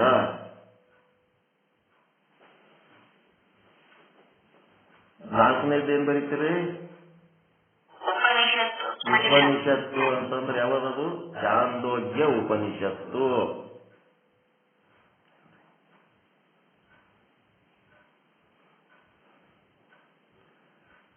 ಮತ್ತೆ ಲಾಸ್ಟಿಗೊಂದು ಕಾಲಮ್ ಅದ. ಯಾವನೋ ಒಬ್ಬ ಚಾಂದೋಗ್ಯ ಉಪನಿಷತ್ ತಿಳ್ಕೊಂಡು ಬಂದ, ನಿಮಗ ತತ್ವಮಸಿ ಎಲ್ಲೆಲ್ಲ ತೋರ್ಸಯ್ಯವ್ವ ಇದ್ರಾಗ ಕೇಳಿದ್ರೆ ಎಲ್ಲಿ ಹೆಂಗ್ ತೋರಿಸ್ತೀರಿ ನೀವು? ಬೇಡ, ಅದು ಯಾವ ಮಂತ್ರ, ಎಷ್ಟನೇ ಮಂತ್ರ, ಯಾವ ಅಧ್ಯಾಯ, ಯಾವ ಅದಕ್ಕೇನೇನಂತಿರಲ್ಲಪ್ಪ, ಕಲ ತರಂಗ, ಮತ್ತೆ ಇನ್ನ ಕೆಲವೊಂದು ಶಬ್ದಗಳು ಬಳಸ್ತಿರಲ್ಲ. ಕಾರ ಅಂತಾರ, ಬಳ್ಳಿ ಅಂತಾರ, ವಲ್ಲಿ ಅಂತಾರ, ಹಿಂಗೇನೇನೋ ಶಬ್ದಗಳದಾವ. ಅಧ್ಯಾಯಗಳು ಒಂದಕ್ಕೊಂದು ಹೆಂಗ ಹೋಗ್ಬೇಕ ನಾವು. ಇಲ್ಲೇನದ 6-8-7 ಉಲ್ಲೇಖ, ರೆಫರೆನ್ಸ್. ಆ ಅಧ್ಯಾಯಗಳಿಗೆ ಏನಂತಿದ್ದಾರಂತಂದ್ರ 6ನೇದ್ದು ಅದು ಉಪನಿಷತ್ತು ಯಾರಿಗೂ ಕೊಡ್ತೀನಿ ನಾನು, ನನ್ನ ಹತ್ರ ಇಲ್ಲ. ಎಲ್ಲನಪ್ಪರಿ ನಿಮಗೆ ಕಳಿಸೀನಿ ಏನದು, ನಿಮ್ಮ ಹತ್ರ ಬಂದದೇನು ಉಪನಿಷತ್ತು?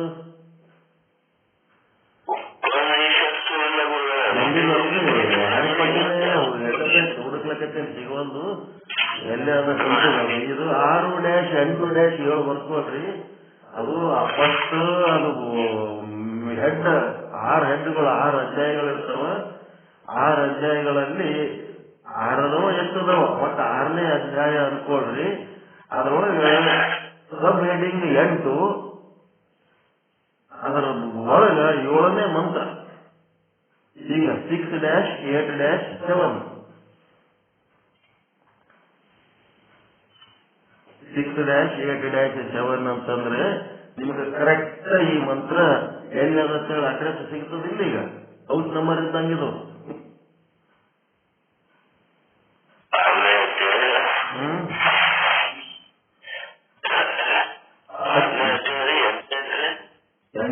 ಆರು 8 7 ಬರ್ಕೊಡ. ಅದು ಬುಕ್ ಇತ್ತಂದ್ರೆ ನನಗೆ ಗೊತ್ತಾಗ್ತದ. ಅದಕ್ಕೆ ಅಧ್ಯಾಯ ಅಂತಾರೋ, ವಲ್ಲಿ ಅಂತಾರೋ, ಕಾಂಡ ಅಂತಾರೋ ನನಗೆ ಗೊತ್ತಿಲ್ಲ.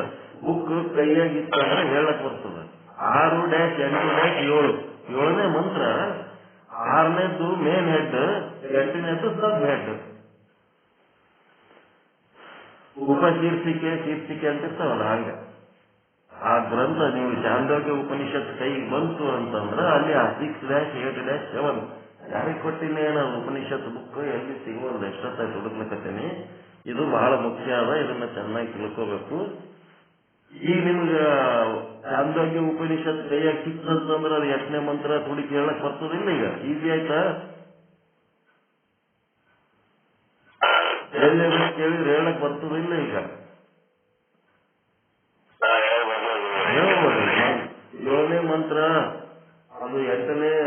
Heading, 6ನೇದು main heading. ಹಿಂಗಿರ್ತಾವ. ಇದು ಯಾರಪ್ಪ? ತಂದೆ ಮಗನ ಇವು ಅದಾವ. ಇವು ಸಂವಾದ. ಉದ್ದಾಲಕ ತಂದೆ, ಶ್ವೇತಕೇತು ಮಗ. ಇದು ಅವರಿಬ್ಬರು ಚರ್ಚೆ ಒಳಗ ಇದು ತತ್ವಮಸಿ ಅಂತ ಬರ್ತದೆ. ಆಯ್ತು, ಮುಂದೋಗಮ್ಮ. ನೆಕ್ಸ್ಟ್ ಏನ್ ಮಾಡ್ತೀರಿ? Serial number 2. ಎರಡನೇದ್ದು ಏನ್ ಮಾಡ್ತೀರಿ? ಮತ್ತೇನ್ ಬೇಕು 2ನೇ ಸೀರಿಯಲ್ ನಂಬರಿಗೆ? ಅಯಾಮ್ ಆತ್ಮ ಬ್ರಹ್ಮ. ಅಯಾಮ್ ಆತ್ಮ ಬ್ರಹ್ಮ. ಅಯಾಮ್ ಆತ್ಮ ಬ್ರಹ್ಮ ಅಂತಂದ್ರೆ ಇದಕ್ಕೇನೇನ್ ಬೇಕು ಮುಂದೆ ನಿಮಗ?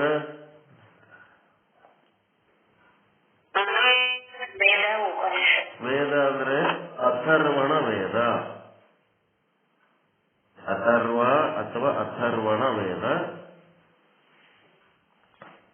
ಉಪನಿಷತ್ತು ಮಾಂಡುಕ್ಯ ಉಪನಿಷತ್ತು.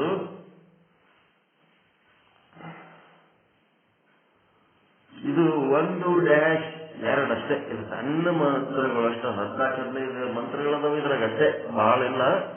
1ನೇದಕ್ಕ ಕಾರ ಅಂತಾರ, 2ನೇದಕ್ಕ ಮಂತ್ರ ಅಂತಾರ ನೋಡ್ರಿ. ಈಗ ಅಧ್ಯಾಯ ಹೆಂಗ್ ಅಂತೀರಲ್ಲ ಹಂಗ 1-2 ಅಷ್ಟೇ ಇದ್ರ ನಂಬರ್. 1 ಅಂದ್ರೆ ಏನು? ಕಾರ. 1ನೇ ಕಾರ, 2ನೇ ಕಾರ, 3ನೇ ಕಾರ ಅಂತ ಹಿಂಗಿರ್ತದೆ.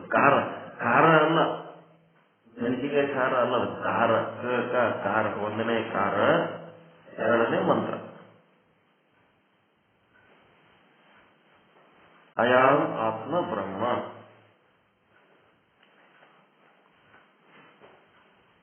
ಮುಂದ 3ನೇದು ಏನ್ ಮಾಡ್ರಿ? ಏನ್ ಮಾಡ್ತೀರಿ? ಅಹಂ ಬ್ರಹ್ಮಾಸ್ಮಿ. ಅಹಂ ಬ್ರಹ್ಮ ಅಸ್ಮಿ. 3 ಶಬ್ದ ಅದಾವ ಇದ್ರೊಳಗ. ಅಹಂ ಬ್ರಹ್ಮ ಅಸ್ಮಿ.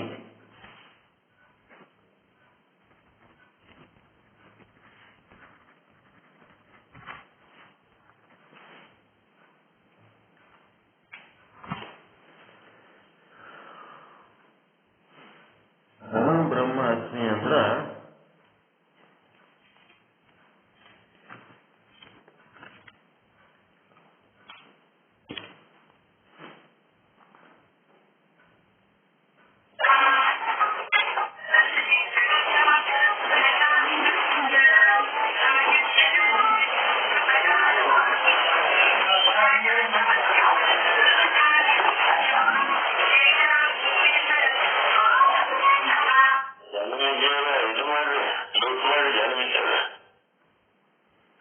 ಅಹಂ ಬ್ರಹ್ಮ ಅಸ್ಮಿ. ಇದಕ್ ಮುಂದೆ ಏನ್ ಬೇಕು ನಿಮಗ? ವೇದ ಅಂದ್ರೆ ಯಜುರ್ವೇದ. ಶುಕ್ಲ ಯಜುರ್ವೇದ, ಶುಕ್ಲ ಯಜುರ್ವೇದ, ಕೃಷ್ಣ ಯಜುರ್ವೇದ ಅಂತದವ. ಇದು ಶುಕ್ಲ ಯಜುರ್ವೇದ. ಶುಕ್ಲ ಯಜುರ್ವೇದ ಉಪನಿಷತ್ತು ಬೃಹದಾರಣ್ಯಕ ಉಪನಿಷತ್ತು.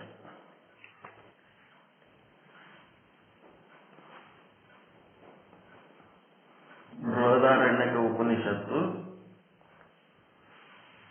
ಇದು ಮಂತ್ರ ಎಲ್ಲಿ ಬರ್ತದೆ ಅಂತಂದ್ರೆ 1-4-10. 10ನೇ ಮಂತ್ರ 1-4-10.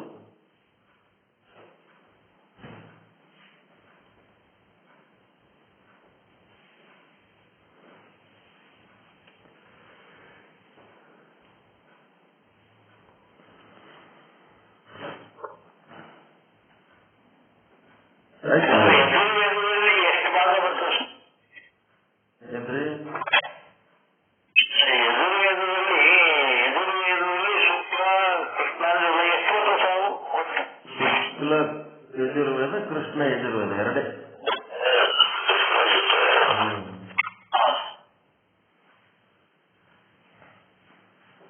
ನೆಕ್ಸ್ಟ್ 4ನೇದ್ದು ಪ್ರಜ್ಞಾನಂ ಬ್ರಹ್ಮ. ಪ್ರಜ್ಞಾನಂ ಅಂದ್ರೆ ಪರಿಪೂರ್ಣ ಅರಿವು. ಪರಿಪೂರ್ಣ ಅರಿವು ಅಂದ್ರೆ ಮಹಾಕಾಶ, ಘಟಾಕಾಶ, ಮಠಾಕಾಶ ಅವು ಬಿಡಬೇಕು. ಯಾವ ಘಟ ಮಠಗಳನ್ನ ಬಿಟ್ಟು ಅಖಂಡ ಆಕಾಶವನ್ನ ಹೆಂಗ ನೋಡ್ತೀರಿ ಹಂಗ ಈ ಬ್ರಹ್ಮಾಂಡ ಪಿಂಡಾಂಡಗಳೆಂಬ ಉಪಾಧಿಗಳನ್ನ ಬಿಟ್ಟು ಅಖಂಡ ಬ್ರಹ್ಮವನ್ನು ನೋಡ್ತಿರಲ್ಲ, ಅದು ಪರಿಪೂರ್ಣ. ಎಲ್ಲಾ ವಸ್ತುಗಳಲ್ಲಿ, ಎಲ್ಲಾ ಕಾಲದಲ್ಲಿ, ಎಲ್ಲಾ ದೇಶದಲ್ಲಿ ಇರುವಂಥದ್ದು ಅದೇನದ ಪ್ರಜ್ಞಾನಂ ಬ್ರಹ್ಮ, ಪರಿಪೂರ್ಣ ಅರಿವೇ ಬ್ರಹ್ಮ. ಇದು ಎದ್ರಾಗ ಬರ್ತದೆ ಅಂದ್ರೆ ಋಗ್ವೇದದಾಗ ಬರ್ತದೆ. ಋಗ್ವೇದ ರುಕ್ ಅಂದ್ರೆ ಮಂತ್ರಗಳ, ರುಕ್ಕುಗಳಂದ್ರೆ ಮಂತ್ರಗಳು. ಋಗ್ವೇದದಾಗ ಬರ್ತದ. ಐತರೇಯ ಉಪನಿಷತ್.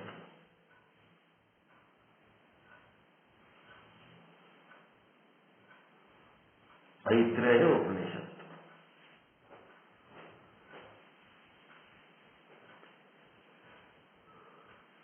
ಇವು 4 ಏನದವ ಅತ್ಯಂತ ಮುಖ್ಯ ಮಹಾವಾಕ್ಯಗಳು.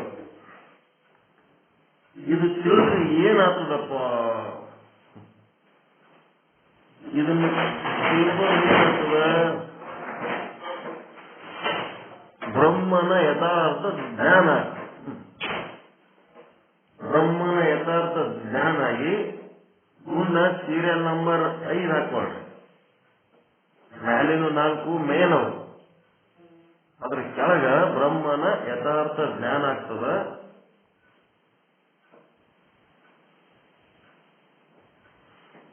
ಅದಕ್ಕ 5ನೇದು ಏನ್ ಬರ್ಕೊತೀರಿ? ಬ್ರಹ್ಮವೇದ ಬ್ರಹ್ಮೈವ ಭವತಿ ಅಥವಾ ಬ್ರಹ್ಮವಿದ್. ಬ್ರಹ್ಮವೇದ ಅಂದ್ರೂ ಬರ್ತದ, ಬ್ರಹ್ಮವಿದ್ ಅಂದ್ರೆ ಬ್ರಹ್ಮನನ್ನು ತಿಳಿದವನು ಅಂತ. ಬ್ರಹ್ಮವೇದ ಅಂದ್ರು ಒಂದೇ, ಬ್ರಹ್ಮವಿದ್ ಅಂದ್ರು ಒಂದೇ. ಬ್ರಹ್ಮವಿದ್ ಬ್ರಹ್ಮೈವ ಭವತಿ. ಏನಿದ್ರ ಅರ್ಥ? ಬ್ರಹ್ಮನನ್ನು ತಿಳಿದವನು ಬ್ರಹ್ಮನೇ ಆಗಿರುತ್ತಾನೆ. ನಾನು ಬ್ರಹ್ಮ ಅಂತ ತಿಳ್ಕೊಂಡ್ಮೇಲೆ ಬ್ರಹ್ಮನೇ ಆಗಿರ್ತಾನ ಇಲ್ಲ? ಬ್ರಹ್ಮನನ್ನು ತಿಳಿದವನು ಬ್ರಹ್ಮನೇ ಆಗಿರುತ್ತಾನೆ. ಬ್ರಹ್ಮನು ಆಗಿರುವವನು ತಾನು ಬ್ರಹ್ಮನೆಂದೇ ತಿಳಿದಿರುತ್ತಾನೆ. ಬ್ರಹ್ಮ ಆಗ್ಲಾರ್ದ ಬ್ರಹ್ಮ ಅಂತ ತಿಳ್ಕೊಂಡ್ರಲ್ಲ, ಬ್ರಹ್ಮ ಆಗಿರುವವನು ಬ್ರಹ್ಮನಾಗಿರುತ್ತ ಅಂತ ತಿಳ್ಕೋಬೇಕು. ಇಲ್ಲೇನದ? ಇದು ಯಾವ ಇದರೊಳಗೆ ಬರ್ತದ? ಅಥರ್ವಣ ವೇದೊಳಗೆ ಬರ್ತದೆ. ವೇದ ಗೊತ್ತಾಯ್ತಾ? ಬ್ರಹ್ಮವಿದ್ ಬ್ರಹ್ಮೈವ ಭವತಿ ಅಥರ್ವಣ ವೇದ. ಮುಂಡಕೋಪನಿಷತ್ ಅಥರ್ವಣ ವೇದದೊಳಗ ಶೌನಕ ಶಾಖೆ ಅಂತ ಬರ್ತದೆ. ಕೃಷ್ಣ ಯಜುರ್ವೇದ, ಶುಕ್ಲ ಯಜುರ್ವೇದ ಹಂಗ ಅದಾವಲ್ಲ, ಇದ್ರಾಗ ಒಂದು ಶಾಖೆಗಳದಾವ. ಅದರಾಗ ಶೌನಕ ಶಾಖೆ, ಶೌನಕ ಶಾಖೆ ಅಥರ್ವಣ ವೇದದೊಳಗ ಮುಂಡಕ ಉಪನಿಷತ್. ಈ ಮುಂಡಕ ಉಪನಿಷತ್ ಯಾರ್ದಪ್ಪ ಅಂದ್ರೆ ಅಂಗೀರಸ ಋಷಿದು. ಅಂಗೀರಸ ಋಷಿ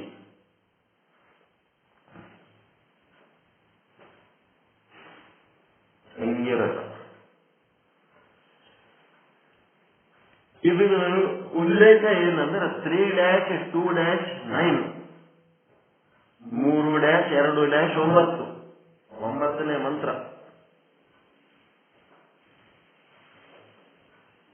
20 ಕಾಂಡಗಳ ಪೈಕಿ 3ನೇ ಕಾಂಡ 760 ಸೂಕ್ತಗಳದವ. ಅದ್ರಾಗ 2ನೇ ಸೂಕ್ತ 6000 ಮಂತ್ರದವ. ಅದ್ರಾಗ 9ನೇ ಮಂತ್ರ. ನೋಡ್ರಿ ಹೆಂಗದ? ಸೂಕ್ತ, ಕಾಂಡ ಮತ್ತೆ ಮಂತ್ರ. 3ನೇ ಕಾಂಡ, 2ನೇ ಸೂಕ್ತ, 9ನೇ ಮಂತ್ರ. ಮತ್ತೆ ಸರ್ವಂ ಕಲ್ವಿದಂ ಬ್ರಹ್ಮ. 6ನೇದು ಬರ್ಕೊಳ್ರಿ, ಸರ್ವಂ ಕಲ್ವಿದಂ ಬ್ರಹ್ಮ. ಇದು ಎದ್ರಾಗ ಬರ್ತದ ಅಂದ್ರೆ ಸಾಮವೇದದಾಗ ಬರ್ತದ.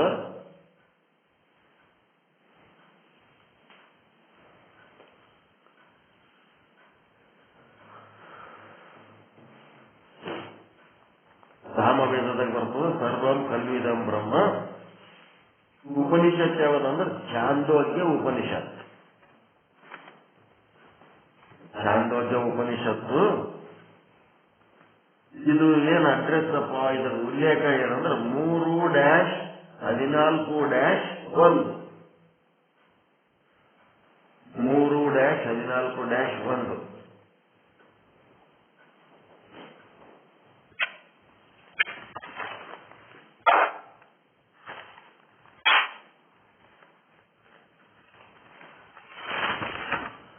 ಪೂರ್ಣಮದ ಪೂರ್ಣಮಿದಂ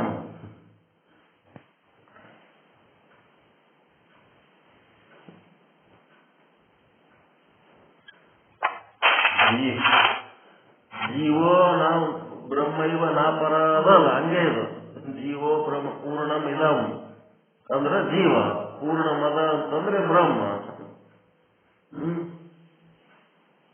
ಪೂರ್ಣಮದ ಪೂರ್ಣಮಿದಂ ಇದು ಶಾಂತಿ ಮಂತ್ರ. ಇದು ಮಂತ್ರ ಇದು ಎದ್ರಾಗ ಬರ್ತಂದ್ರೆ ಬೃಹದಾರಣ್ಯಕ ಉಪನಿಷತ್ತು 5ನೇ ಅಧ್ಯಾಯದಾಗ ಬರ್ತದೆ.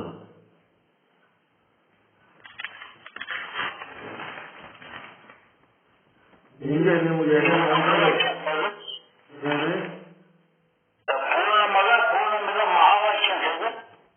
ಇಷ್ಟು ಇದು ಪೂರ್ಣಮದ ಪೂರ್ಣಮಿದಂ ಅಂತಂದ್ರೆ ಮಹಾವಾಕ್ಯನೇ ಮತ್ತೆ. ಅದು ಬ್ರಹ್ಮ, ಇದು ಬ್ರಹ್ಮ. ಪೂರ್ಣ ಅಂತಂದ್ರೆ ಸತ್ತಿಂದ ಆನಂದ ನಿತ್ಯ ಪರಿಪೂರ್ಣ ಅಂದ್ರೆ ಮಹಾವಾಕ್ಯನೇ ಮತ್ತೆ.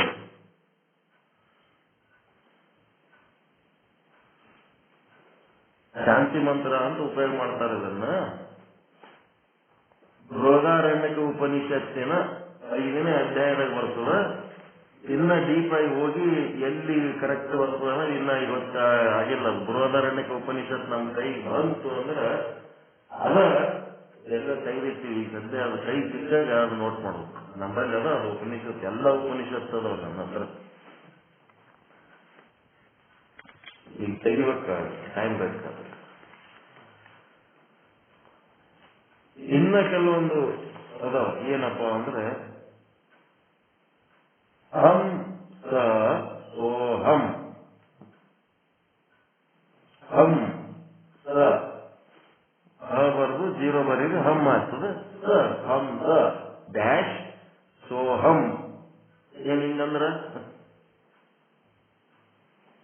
ಹಂ ಅಂದ್ರ ನಾನು, ನಾನೇ ಅದು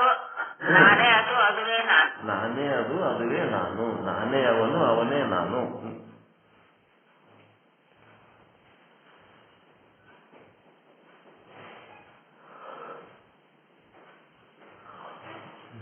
ಸೋಹಂ ಅದುವೇ ನಾನಿದ್ದೇನೆ, ಹಂಸ ನಾನೇ ಅದು ಇದ್ದೇನೆ ಅಂತ.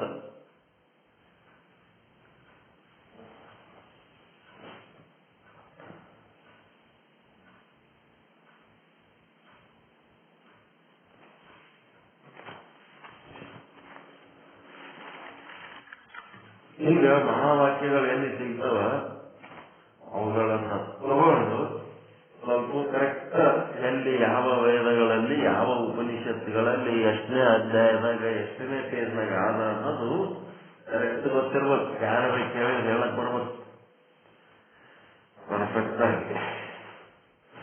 ಉಪಯೋಗದಲ್ಲಿ ಯೂಸ್ಫುಲ್ ಅದ ಈಗ ಹೇಳಿದ್ದು ಅತ್ಯಂತ ಉಪಯುಕ್ತವಾದಂತ ಮಾಹಿತಿ ಇದು.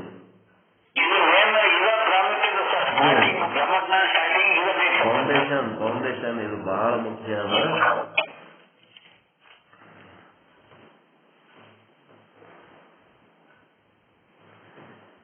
ಶ್ರೀ ವಿಚಾರ ಸಾಗರ ಸಾಧು ನಿಶ್ಚಲ್ ದಾಸಿಯವರ ಕೃತಿ, 2ನೇ ತರಂಗ, ಅನುಬಂಧ ವಿಶೇಷ ನಿರೂಪಣ. ಅದರ ಪೈಕಿ 14ನೇ ದೋಹ ಮತ್ತು 91ನೇ ವಿಷಯಾಂಕ.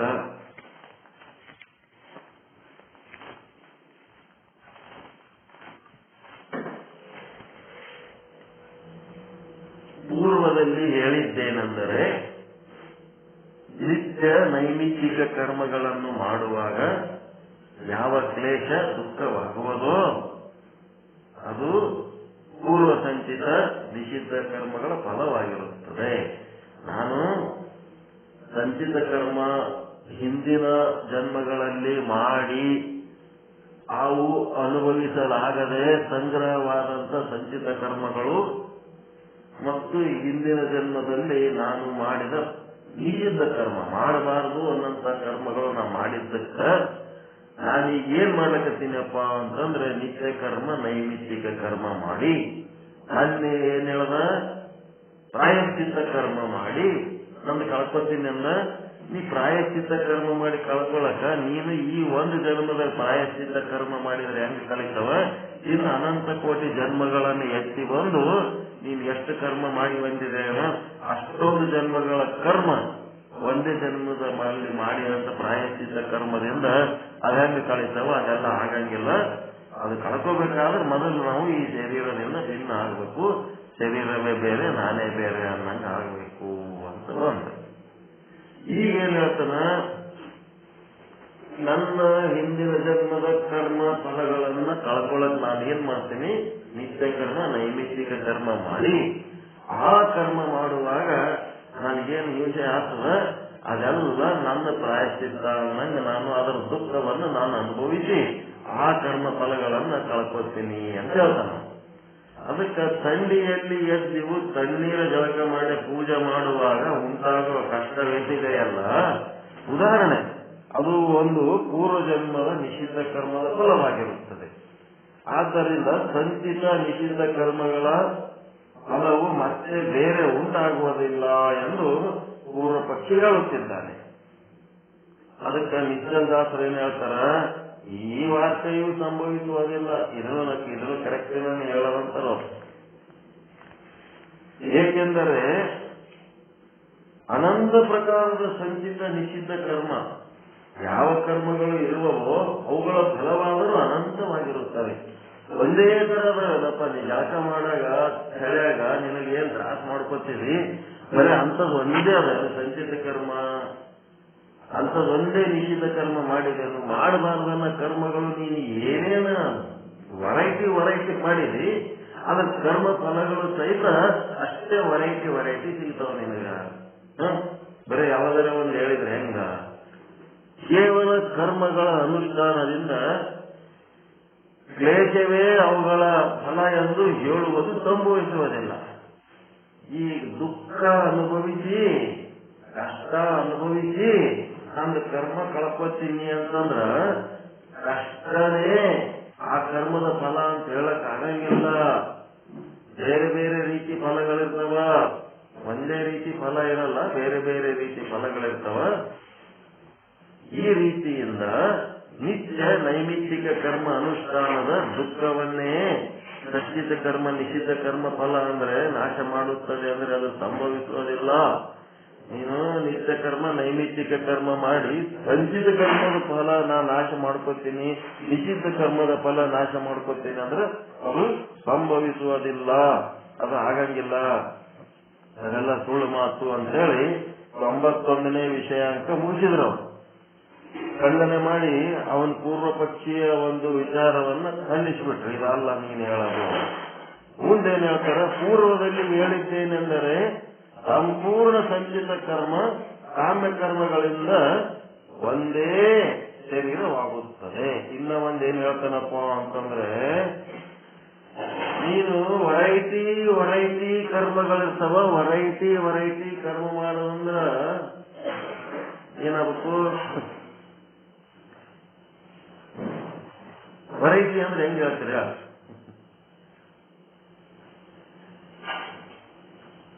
84 ಲಕ್ಷ ಜೀವರಾಶಿಗಳಾಗಿ 84 ಲಕ್ಷ ರೀತಿಯ ಕರ್ಮಗಳು ಮಾಡಿ ಬಂದಿರ್ಬೇಕು. ಇಷ್ಟಾದ್ರೂ ಒಪ್ಕೋಬಹುದಾ? ಅಷ್ಟೊಂದು ವೆರೈಟಿ ಆದ್ಮೇಲೆ ನೀನು ಅಷ್ಟೊಂದು ಈಗ ಜಿಂಕೆಯ ಬಗ್ಗೆ ಚಿಂತೆ ಮಾಡಿ ಇನ್ನೊಂದು ಜಿಂಕೆ ಜನ್ಮ ತಾಳದ ಜಡ ಬರುತ್ತ. ಹಂಗ ಯಾವ್ದ್ರ ಬಗ್ಗೆ ನೀನು ಏನೇನ್ ಮಾಡಿ ಬಂದಿದ ಯಾರಿಗ್ ಗೊತ್ತು. ಈ ಒಂದು ಜನ್ಮದಾಗ ನೀನ್ ಹಿಂಗ್ ಮಾಡ್ತಿ ಅಂದಾಗ ಅವಾಗ ಏನ್ ಹೇಳ್ತಾನ, ಆ ಎಲ್ಲ ಕರ್ಮಗಳು ಅನುಭವಿಸ್ಲಕ್ಕ ಇದೆ ಒಂದೇ ಶರೀರ ಕೊಡ್ತಾನ ಈಶ್ವರ ಅಂತೇಳಿ ಯಾರು ಹೇಳ್ತಾರ, ಪೂರ್ವ ಪಕ್ಷಿ ಹೇಳ್ತಾನ. ಈ ಏನದಲ್ಲ ನಿನಗೆ ಶರೀರ, ಈ ಶರೀರದಿಂದಲೇ ಆ ಎಲ್ಲ ಕರ್ಮ ಭೋಗಿಸ್ಬೇಕಂತ ಹೇಳಿ ಸಂಪೂರ್ಣ ಸಂಚಿತ ಮತ್ತು ಕಾಮ್ಯ ಕರ್ಮಗಳಿಂದ ಒಂದೇ ಶರೀರವಾಗೋದು. ಅವೆಲ್ಲ ಕರ್ಮಗಳು ಸೇರಿ ಒಂದೇ ಶರೀರ ಆಗ್ತದೆ. 84 ಲಕ್ಷ ಜೀವರಾಶಿಗಳನ್ನ ತಾಳಿ ಅವೆಲ್ಲ ಅನುಭವಿಸ್ಬೇಕಂದ್ರೆ ಅದು ಹೆಂಗಾಗ್ತದೆ? ಒಂದೇ ಶರೀರ ಆಗ್ತದ ಅಂತ ಹೇಳ್ತಾನೆ. ಅದಕ್ಕ ಎಲ್ಲ ಪೂರ್ವ ಸಂಚಿತ ಕರ್ಮಗಳೆಲ್ಲ ಸೇರಿ ಒಂದೇ ಒಂದು ಜನ್ಮ ಕೊಡುತ್ತವೆ ಅಂತ ಹೇಳಿದ್ದಕ್ಕ ಇದು ಸರಿನಾ? ಇದು ಅಷ್ಟೊಂದು 84 ಲಕ್ಷ ಜೀವರಾಶಿಗಳಾಗಿ ಮಾಡಿದ ಕರ್ಮ ಏನಾಗ್ತದ?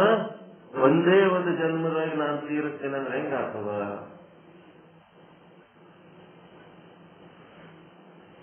ಇದೆಲ್ಲ ಸ್ವಲ್ಪ ಸೂಕ್ಷ್ಮ ವಿಚಾರ ಮಾಡ್ಬೇಕು.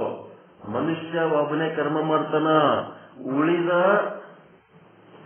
89,999 ಏನದವಲ್ಲ 80 ಅವು ಕರ್ಮ ಮಾಡಲ್ಲವು, ಭೋಗ ಮಾಡ್ತಾವ ಅಷ್ಟೇ.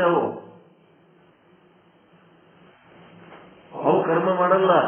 ಆದ್ರೆ ಏನದ ಅಂತಂದ್ರೆ ಅಲ್ಲಿ ನೀವು ಕರ್ಮ ಮಾಡಿರಿ, ಮನುಷ್ಯರಾಗಿ ಕರ್ಮ ಮಾಡಿದ ಮೇಲೆ ನೀವು 84 ಲಕ್ಷ ಯೋನಿಗಳಲ್ಲಿ ಹೋಗಿ ಆ ಕರ್ಮ ಭೋಗಿಸಬೇಕು.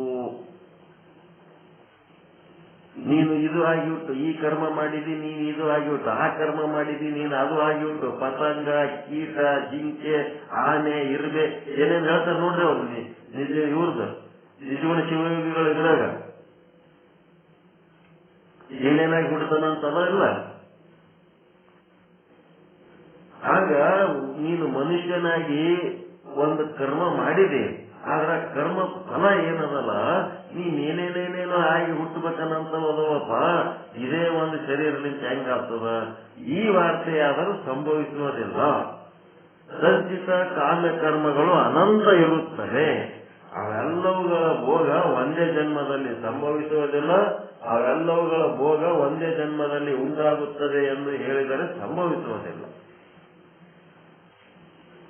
ಹಿಂದೆ ಈ ಮನುಷ್ಯನಾಗೆ ಹುಟ್ಟಿ ಏನೇನೋ ಕರ್ಮಗಳು ಮಾಡಿ ನೀನ್ ಏನೇನೋ ಆಗಿ ಮುಂದೆ ಹುಟ್ಟೋದಲ್ಲ.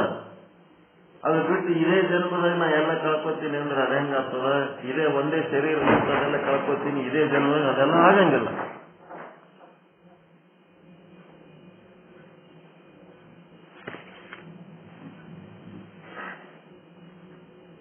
ಒಂದೇ ಜನ್ಮದಲ್ಲಿ ಒಬ್ಬ ಪುರುಷನಿಗೆ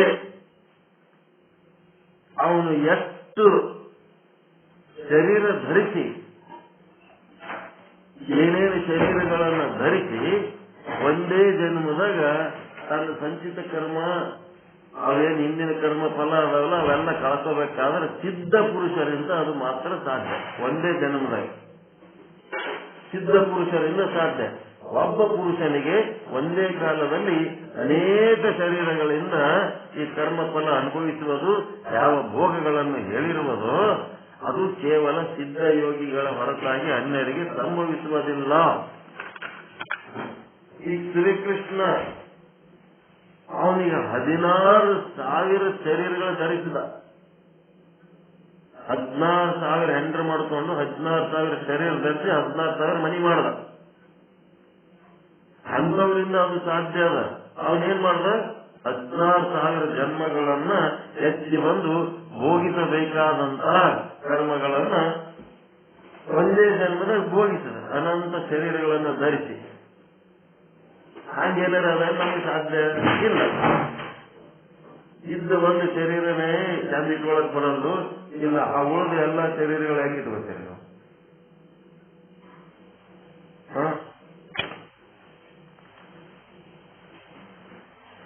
ಏಕಕಾಲದಲ್ಲಿ ಸಾವಿರಾರು ಶರೀರಗಳನ್ನು ಧರಿಸಿ ಭೋಗಿಸುವ ವಿಚಾರ ಹೇಳಿದ್ದು ಏನಿದೆಯಲ್ಲ, ಅದು ಕೇವಲ ಸಿದ್ಧ ಯೋಗಿಗಳಿಗೆ ಮಾತ್ರ ಸಾಧ್ಯ.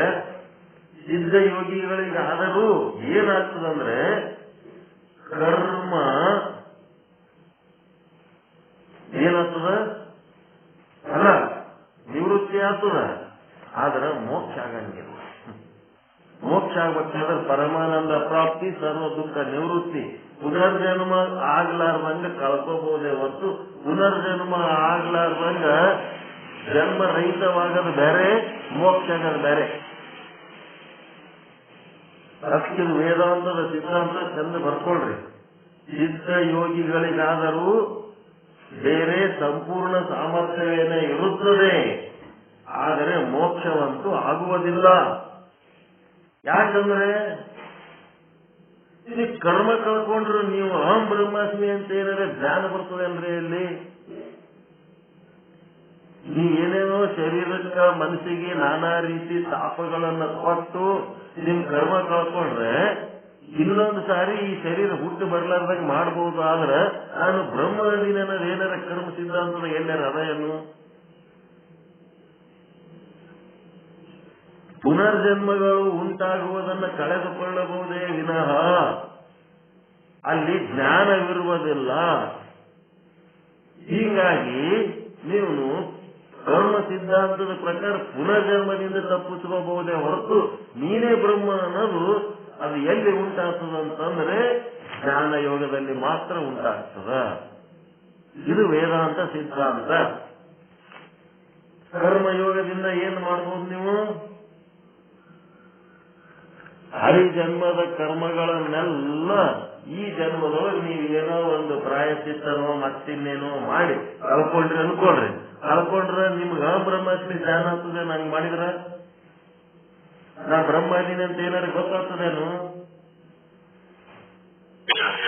ನಿಮ್ಮ ಸ್ವರೂಪ ಜ್ಞಾನ ನಿಮಗೆ ಆಗಂಗಿಲ್ಲ. ಬರೇ ನಿಮಗೆ ಹಳಿ ಕರ್ಮಗಳು ಅವುಗಳನ್ನ ಕರ್ಮ ಕರಗಿಸ್ಬೇಕನ್ನ ಹಮಾಲಿ ಮಾಡೋದೇ ಒಂದು ದೊಡ್ಡ ಮುಖ್ಯ ಗುರಿ. ಮೋಕ್ಷ ಪಡ್ಕೋಬೇಕನ್ನೋದು ಗುರಿ ಇಲ್ಲ ಅಲ್ಲಿ.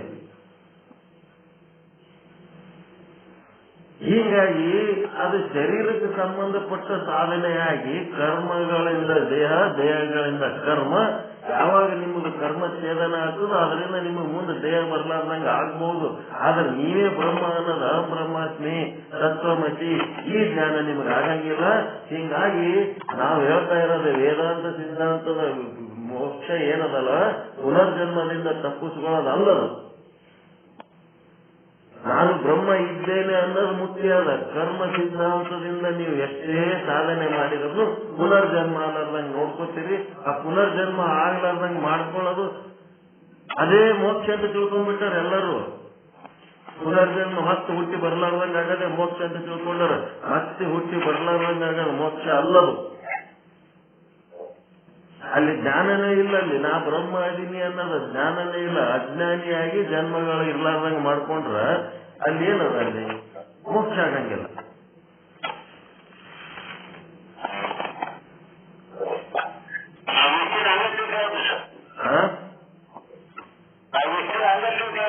ಅದೇ ಮತ್ತ ಅದೇ ಹೇಳಕತ್ತಾರೆ. ಬಹಳ ಸೂಕ್ಷ್ಮ ವಿಷಯ ಅದು ಇದು ಕರ್ಮ ಸಿದ್ಧಾಂತದ್ದು. ಇನ್ನೊಂದ್ಸಾರಿ ಹುಟ್ಟಿ ಬರ್ಲಾರ್ದಂಗೆ ಆದ್ರೆ ಅದೇ ಮೋಕ್ಷ ಅಂತ ತಿಳ್ಕೊಂಡಿವಿ. ಅದು ಕರ್ಮ ಸಿದ್ಧಾಂತದಾಗ ಶರೀರಗಳು ಮತ್ತೆ ಬರ್ಲಾರ್ದಂಗೆ ನೋಡ್ಕೋಬಹುದು.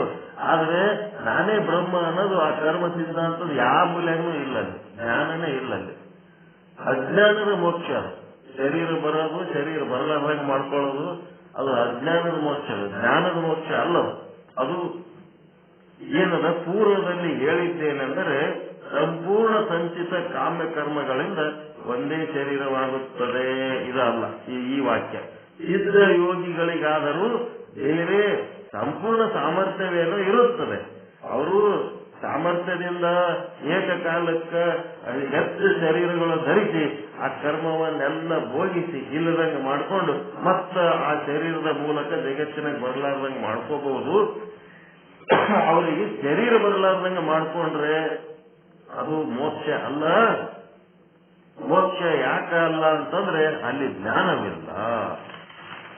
ಹೀಗಾಗಿ ಎಲ್ಲಿ ಜ್ಞಾನ ಅದ ಆ ಜ್ಞಾನದಿಂದಲೇ ಮೋಕ್ಷ. ನಾನು ಬ್ರಹ್ಮ ಅನ್ನೋದೇ ಮೋಕ್ಷ. ನಾನು ಬ್ರಹ್ಮ ಅನ್ನೋದು ನೀವು ಅನುಭವಿಸಿದ್ರಿ ಅಂತಂದ್ರೆ ಏನಾಗ್ತದ? ನಾನು ಬ್ರಹ್ಮ ಅಂತ ಅನುಭವಿಸಿದ್ರೆ ಮೋಕ್ಷ, ಪರಮಾನಂದ ಪ್ರಾಪ್ತಿ, ಸರ್ವ ದುಃಖ ನಿವೃತ್ತಿ. ಬರೀ ನೀವು ಒಂದೇ ಬ್ರಹ್ಮ ಅಂದ್ರೆ ಆಗ್ತದೇನದು? ಇನ್ನ ಏನ್ ಅನ್ಬೇಕು? ನೀವೊಬ್ಬರೇ ಬ್ರಹ್ಮ, ಉಳಿದವರೆಲ್ಲ ಏನು?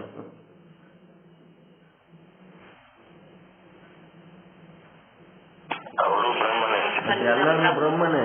ಅದಕ್ಕೆ ಎರಡು ಮಹಾವಾಕ್ಯಗಳು ಒಂದರ ಕೆಳಗೊಂದು ಬರ್ಕೊಳ್ರಿ, ಇಲ್ಲ ಒಂದರ ಮುಂದೊಂದು ಬರ್ಕೊಳ್ರಿ. ಅಹಂ ಬ್ರಹ್ಮ ಅಸ್ಮಿ ಅಂತ ಒಂದು ಬರ್ಕೊಳ್ರಿ, ಅದರ ಮುಂದೆ ಸರ್ವಂ ಕಲ್ವಿದಂ ಬ್ರಹ್ಮ ಅಂತ ಒಂದು ಬರೀರಿ. ಅಹಂ ಬ್ರಹ್ಮ ಅಸ್ಮಿ ಸರ್ವಂ ಕಲ್ವಿದಂ ಬ್ರಹ್ಮ ಕಂಟಿನ್ಯೂ ಬರೀರಿ.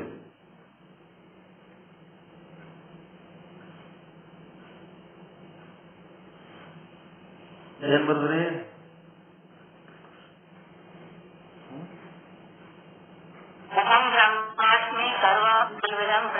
ಸಪ್ರೇಟ್ ಸಪ್ರೇಟ್ ಅಹಂ ಬ್ರಹ್ಮ ಅಸ್ಮಿ ಅಂತ ಹೇಳಿ, ನಾವು ಬ್ರಹ್ಮಾಸ್ಮಿ ಅಂತ ಹೇಳಿಲ್ಲ.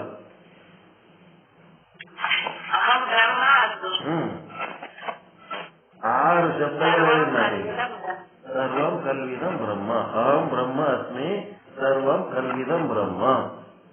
ಈಗ ನೀವೇನ್ ಮಾಡ್ಬೇಕು, ಅಲ್ಲಿ ಅಸ್ಮಿ ಅನ್ನೋದು ರೌಂಡ್ ಮಾಡಿ, ಅಸ್ಮಿ ಅನ್ನೋದು ರೌಂಡ್ ಮಾಡ್ರಿ.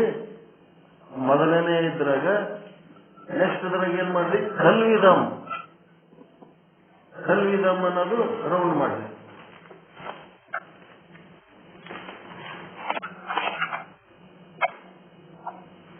ಇದು ನಿಜವಾಗಿಯೂ ಅಂದಂಗದು ಕಲ್ವಿದಂ ಅಂತಂದ್ರ, ಸರ್ವಂ ಕಲ್ವಿದಂ ಬ್ರಹ್ಮ ಅಂದ್ರ ಇದು ನಿಜವಾಗಿಯೂ ಇದು ಎಲ್ಲವೂ ಬ್ರಹ್ಮವೇ ಇದೆ ಅಂತ. ಸರ್ವಂ ಕಲ್ವಿದಂ ಬ್ರಹ್ಮ, ಅದು ಕಲ್ವಿದಮ್ಮು ಕಾಟ್ ಹಾಕ್ರಿ, ಅಸ್ಮಿನೂ ಕಾಟ್ ಹಾಕ್ರಿ. ಏನ್ ಉಳಿತು ಈಗ?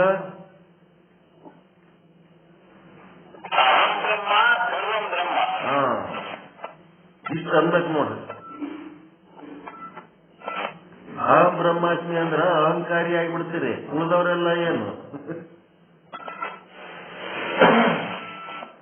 ನಿಮ್ಮ ಮನಿ ಮೇಲೆ ಬೇಕಿದ್ರೆ ಈ ರೀತಿ ಬರ್ಕೋಬಹುದು, ಓಂ ನಮ ಶಿವಾಯ ಇದ್ದಂಗ ಎಲ್ಲರಿಗೂ ಸಮಾಧಾನ ಆಗ್ತದ. ನಿಮ್ ಮನಿ ಮೇಲೆ ಅಹಂ ಬ್ರಹ್ಮಾಸ್ಮಿ ಅಂತ ಬರದ್ಮೇಲೆ ಮುಂದೆ ನಮ್ದೇನಪ್ಪ ಪರಿಸ್ಥಿತಿ ಅಂತ ನಾವು ಓದ್ತೇವ. ಪರಿಪೂರ್ಣ ಆಯ್ತಿಲ್ಲ ಮಹಾವಾಕ್ಯ. ನಿಮ್ಮದೇ ಒಂದು ಸಂಶೋಧನೆ ಇದು. ಅಹಂ ಬ್ರಹ್ಮ ಸರ್ವಂ ಬ್ರಹ್ಮ, ಅಹಂ ಬ್ರಹ್ಮ ಸರ್ವಂ ಬ್ರಹ್ಮ. ಬರೀ ಅಹಂ ಬ್ರಹ್ಮ ಅಂತಂದ್ರೆ ಅರ್ಧ ಆಯ್ತದ, ಸರ್ವಂ ಬ್ರಹ್ಮನು ಬೇಕಲ್ಲ.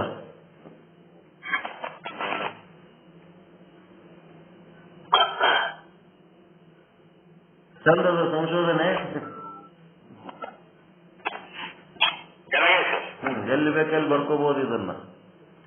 ಅಹಂ ಬ್ರಹ್ಮ ಸರ್ವಂ ಬ್ರಹ್ಮ, ಅಹಂ ಬ್ರಹ್ಮ ಸರ್ವಂ ಬ್ರಹ್ಮ. ಎಲ್ಲರೂ ಹಂಗೆ ಹಾಕಿರಲ್ಲ, ನಮ್ಗೆ ಏನ್ ಮಾಡೋದು, ಬ್ರಹ್ಮನಾಗಿ ಬ್ರಹ್ಮನನ್ನ ನೋಡಿ ಬ್ರಹ್ಮನ ಜೊತೆಗೆ ಬ್ರಹ್ಮನ ವ್ಯವಹಾರ ಮಾಡ್ಕೊತ ಹೋಗ್ಬಿಡೋದಕ್ಕೆ. ಜಗತ್ತನ್ನಾಗ ಯಾರ್ಯಾರು ಏನೇನು ಮಾಡ್ತಿರ್ತಾರ ಅವೆಲ್ಲ ತಗೊಂಡು ನಾವು ತಲೆ ಕೆಡಿಸ್ಕೊಳ್ಳೋದಿಲ್ಲ.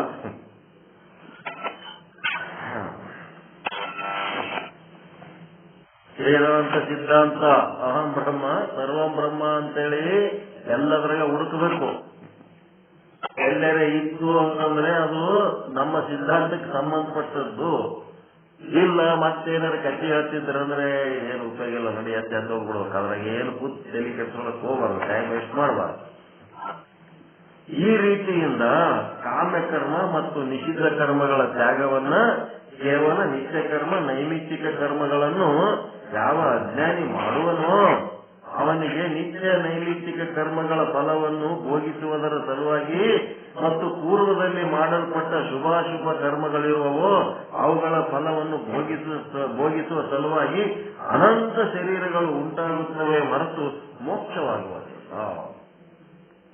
ಅವು ಭೋಗಿಸುವುದಕ್ಕ ನಿಮಗ ಶರೀರಗಳು ಉಂಟಾಗ್ತವ, ಶರೀರಗಳು ಕಡಿಮೆ ಉಂಟಾಗ್ತವ, ಶರೀರಗಳು ಹೆಚ್ಚು ಉಂಟಾಗ್ತವ. ಶರೀರ ಉಂಟಾಗ್ಲಾರ್ದಂಗೆ ಮಾಡ್ಕೋಬಹುದು, ನೀವು ಏನಾರೇ ಮಾಡ್ಕೋಬಹುದು. ಅದೆಲ್ಲ ಏನದ ಶರೀರಕ್ಕೆ ಸಂಬಂಧಪಟ್ಟ ವಿಷಯ ಹೊರತು ಆತ್ಮಕ್ಕೆ ಸಂಬಂಧಪಟ್ಟ ವಿಚಾರ ಇಲ್ಲಲ್ಲಿ. ಅಹಂ ಬ್ರಹ್ಮ ಸರ್ವಂ ಬ್ರಹ್ಮ ಇಲ್ಲಲ್ಲಿ, ಬರೀ ಶರೀರಕ್ಕೆ ಸಂಬಂಧಪಟ್ಟಂತವೇ ಅವ.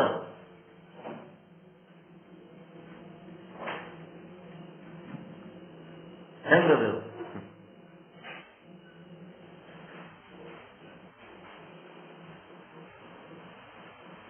ಆತ್ಮ ವಿಚಾರ ಇಲ್ಲದ್ರಾಗ. ಹೀಗಾಗಿ ಕರ್ಮದಿಂದ ಮೋಕ್ಷ ಆಗಂಗಿಲ್ಲ. ಶರೀರಗಳು ಉಂಟಾಗ್ತವ, ಹೆಚ್ಚು ಶರೀರ ಉಂಟಾಗ್ತವ, ಕಡಿಮೆ ಶರೀರ ಉಂಟಾಗ್ತವ. ಶರೀರ ಉಂಟಾಗ್ಲಾರ್ದಂಗೆ ಆಗ್ತದ. ಮತ್ತೆ ಸಿದ್ಧ ಪುರುಷ ಇದ್ದಂತಂದ್ರ ಎಷ್ಟು ಶರೀರಗಳನ್ನ ಅವನು ಧರಿಸ್ಬೇಕಂತೇಳಿ ಅವನಿಗೆ ಗೊತ್ತಾಯಿತು ಅಂತಂದ್ರೆ ಅಷ್ಟೂ ಶರೀರಗಳು ಒಂದೇ ಸಾರಿ ಅವನು ಧರಿಸಿ ಆ ಶರೀರದ ಕರ್ಮ ಎಲ್ಲ ಕಳ್ಕೊಂಡು ಅವನು ನಿಷ್ಪಾಪಿ ಆಗ್ಬಹುದು, ಕರ್ಮಚ್ಛೇದನ ಮಾಡ್ಕೋಬಹುದು. ಆದ್ರ ನಾನೇ ಬ್ರಹ್ಮ, ನೀನು ಯಾವ ಬ್ರಹ್ಮ, ಸರ್ವಂ ಬ್ರಹ್ಮ ಅನ್ನೋದು ಜ್ಞಾನ ಇಲ್ಲದಕ್ಕೆ ಅವನಿಗೆ ಪರಮಾನಂದ ಆಗಲ್ಲ, ಮತ್ತೆ ದುಃಖ ನಿವೃತ್ತಿ ಆಗಲ್ಲ. ಆದ್ದರಿಂದ ಜ್ಞಾನದ ದ್ವಾರ ಬಂಧನ ನಿವೃತ್ತಿ ಆಗುವುದರಿಂದ ಈ ಗ್ರಂಥದ ಪ್ರಯೋಜನವಿರುತ್ತದೆ. ಈ ಗ್ರಂಥ ಎದಕ್ಕೆ ಪ್ರಯೋಜನ ಅದ ಅಂತಂದ್ರೆ ಇದು ಜ್ಞಾನದಿಂದ ಏನ್ ಮಾಡ್ತದ, ಈ ಕರ್ಮ ಬಂಧನವನ್ನ ನಿವೃತ್ತಿ ಮಾಡ್ತದ. ಶರೀರದಿಂದ ನಮ್ಮನ್ನ ಬೇರ್ಪಡಿಸಿ ಶರೀರವನ್ನ ದೃಶ್ಯ ಮಾಡಿ, ನಮ್ಮನ್ನ ಅಂದ್ರೆ ಆತ್ಮವನ್ನ ದೃಷ್ಟ ಮಾಡಿ, ಸಪರೇಟ್ ಮಾಡಿ, ಆ ಕರ್ಮ ಏನ್ ಮಾಡ್ತದ ಅದನ್ನು ನೋಡ್ತದ, ಅದು ಏನ್ ಭೋಗಿಸ್ತದ ಅದನ್ನು ನೋಡ್ತದ. ಇದು ಸಾಕ್ಷಿ. ಹೀಗಾಗಿ ಈ ರೀತಿಯಾದಂತ ಒಂದು ಜ್ಞಾನ, ಈ ರೀತಿಯಾದಂತ ಒಂದು ಜ್ಞಾನ ಕೊಟ್ಟು ಆ ಒಂದು ಮೋಕ್ಷವನ್ನು ಉಂಟು ಮಾಡಿ ಪರಮಾನಂದ ಪ್ರಾಪ್ತಿ, ಸರ್ವ ದುಃಖ ನಿವೃತ್ತಿಯನ್ನು ಉಂಟು ಮಾಡುವಂತ ವಿಚಾರ ಅತ್ಯಂತ ಶ್ರೇಷ್ಠವಾದ ವಿಚಾರ, ಗಹನವಾದ ವಿಚಾರ. ಇಲ್ಲಿ ಏನದಪ್ಪ ಅಂತಂದ್ರೆ ವಿಚಾರ ಸಾಗರದಾಗ ಇರುವುದರಿಂದ ಇದೇನದ ಅತ್ಯಂತ ಹೆಚ್ಚು ಪ್ರಯೋಜನ. ಇದಕ್ಕಿಂತ ಹಿಂದೆ ಯಾರ್ಯಾರು ಎಷ್ಟೇ ಭಾಷೆಯಲ್ಲಿ ಎಷ್ಟೇ ದೊಡ್ಡ ದೊಡ್ಡ ಜ್ಞಾನಿಗಳು ಬರೆದರೂ ಸಹಿತ ಆ ಎಲ್ಲ ಗ್ರಂಥಗಳಿಗಿಂತ, ಆ ಎಲ್ಲ ಶಾಸ್ತ್ರಗಳಿಗಿಂತ ಇದು ಅತ್ಯಂತ ಹೆಚ್ಚು ಪ್ರಯೋಜನಕಾರಿಯಾದ. ಏನ್ ಹಿಂಗಂತೀರಿ ಅಂತಂದ್ರ, ಹೇಗೆಂದರೆ ಸ್ವಪ್ನದಲ್ಲಿ ಯಾವ ಮಿಥ್ಯಾ ಪದಾರ್ಥಗಳು ತೋರುತ್ತವೆಯೋ ಅವುಗಳ ನಿವೃತ್ತಿಯು ಜಾಗೃತದ ಹೊರತಾಗಿ ಹೇಗೆ ಆಗುವುದಿಲ್ಲವೋ ಹಾಗೆಯೇ ಒಂದವಾದರೂ ಮಿಥ್ಯವಾಗಿ ತೋರುತ್ತದೆ. ಆದರೂ ಕೂಡ ಜ್ಞಾನ ರೂಪ ಜಾಗೃತಿ ಇಲ್ಲದೆ ನಿವೃತ್ತಿ ಆಗುವುದಿಲ್ಲ. ಈ ಬ್ರಹ್ಮಾಂಡ, ಪಿಂಡಾಂಡ, 3 ಅವಸ್ಥೆಗಳು, 3 ಶರೀರಗಳು, ಪಂಚಕೋಶಗಳು, ಪಂಚಮಹಾಭೂತಗಳು, ಜನನ ಮರಣ ಏನೇನು ಈ ಜಗತ್ತಿನಾಗ ತೋರ್ಲಕತ್ತದ, ಇದು ನೀವು ನಿತ್ಯ ಕರ್ಮ, ನೈಮಿತ್ತಿಕ ಕರ್ಮ, ಪ್ರಾಯಶ್ಚಿತ್ತ ಕರ್ಮ ಇವೇನ್ ಮಾಡೋದ್ರಿಂದ ಏನಾರೆ ಅವು ಆ ಬಂಧ ಏನಾರೆ ನಿವೃತ್ತಿ ಆಗ್ತದಂತ ಅನಿಸ್ತದೆ ನಿಮಗ? ನಿತ್ಯವಾಗಿ ತೋರ್ತಾ ಇರೋ ಏನಾರ ಸತ್ಯವಾಗಿ ತೋರ್ತವೆ ನಾವು? ಪಂಚಮಹಾಭೂತಗಳು, ಈ ಪಂಚಮಹಾಭೂತಗಳದಾವ ಬ್ರಹ್ಮಾಂಡದಾಗ, ಅವು ಪಂಚಮಹಾಭೂತಗಳಾಗಿ ತೋರ್ಲಕತ್ತವ. ಅದು ಇರೋದು ಯಾವುದು? ಬ್ರಹ್ಮನೇ ಅದ. ಬ್ರಹ್ಮನೇ ಪಂಚಮಹಾಭೂತಗಳಾಗಿ ತೋರ್ಲಕತ್ತದ. ಮತ್ತ 84 ಲಕ್ಷ ಜೀವರಾಶಿಗಳದಾವ. ಬ್ರಹ್ಮನೇ 84 ಲಕ್ಷ ಜೀವರಾಶಿಗಳಾಗಿ ತೋರ್ಲಕತ್ತಾನ. ಮತ್ತೆ ನಿಮ್ಮ ಜೀವನ, ನಿಮ್ಮ ಸಂಪತ್ತು, ನಿಮ್ಮ ಸಂಬಂಧ ಏನೇನದವ ಎಲ್ಲನೂ ಬ್ರಹ್ಮನೇ ಅವೆಲ್ಲ ಆಗಿ ತೋರ್ಲಕತ್ತಾನ. ತೋರುವಾಗ ಇವೇನ್ ಕರ್ಮ ಸಿದ್ಧಾಂತದ ಇವೇನ್ ಕರ್ಮಗಳ ಪಟ್ಟಿ ಹೇಳ್ತಾನಲ್ಲ, ಈ ಕರ್ಮ ಮಾಡೋದ್ರಿಂದ ಅವು ಏನು ಬಂಧಗಳು ಏನ್ ತೋರ್ಲಕತ್ತವ ಅವೆಲ್ಲನೂ ಬಂಧ ಮಿಥ್ಯವಾಗಿ ಬ್ರಹ್ಮ ಸತ್ಯವಾಗಿ ತೋರ್ತಂತ ಶಕ್ತಿ ಈ ಯಾವ ಕರ್ಮಗಳಿಗೆ ಏನಾರ ಅದ ಏನ್ರಿ? ಪ್ರಾಯಶ್ಚಿತ್ತ ಕರ್ಮಕ್ಕ, ನಿತ್ಯ ಕರ್ಮಕ್ಕ, ನೈಮಿತ್ತಿಕ ಕರ್ಮಕ್ಕ ಇದು ಬಂದ ಸುಳ್ಳದ. ಇದು ಅಲ್ಲಿ ಬ್ರಹ್ಮನೇ ಅದನ್ನಂತ ಹೇಳುವಂತ ಶಕ್ತಿ ಈ ಯಾವ ಕರ್ಮಗಳಿಗೆ ಅದಾವೇನು? ಎಲ್ಲರ ಹೇಳ್ಯಾರ ಕರ್ಮ ಸಿದ್ಧಾಂತದಾಗ ಬ್ರಹ್ಮನೇ ಇವೆಲ್ಲ ಬಂಧವಾಗಿ ತೋರ್ತಾ ಇದ್ದಾನಂತ.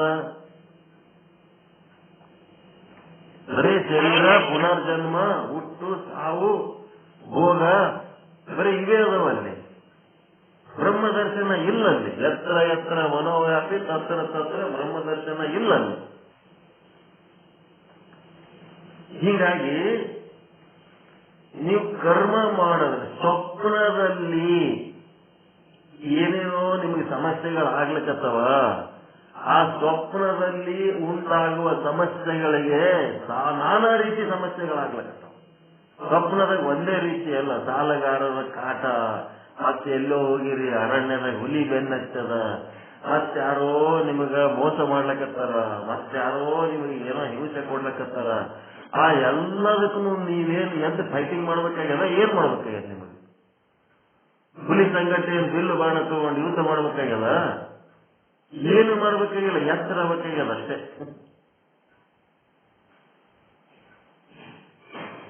ಎತ್ತರ ಆಯ್ತು, ಪ್ರಾಬ್ಲಮ್ ಸಾಲ್ವ್.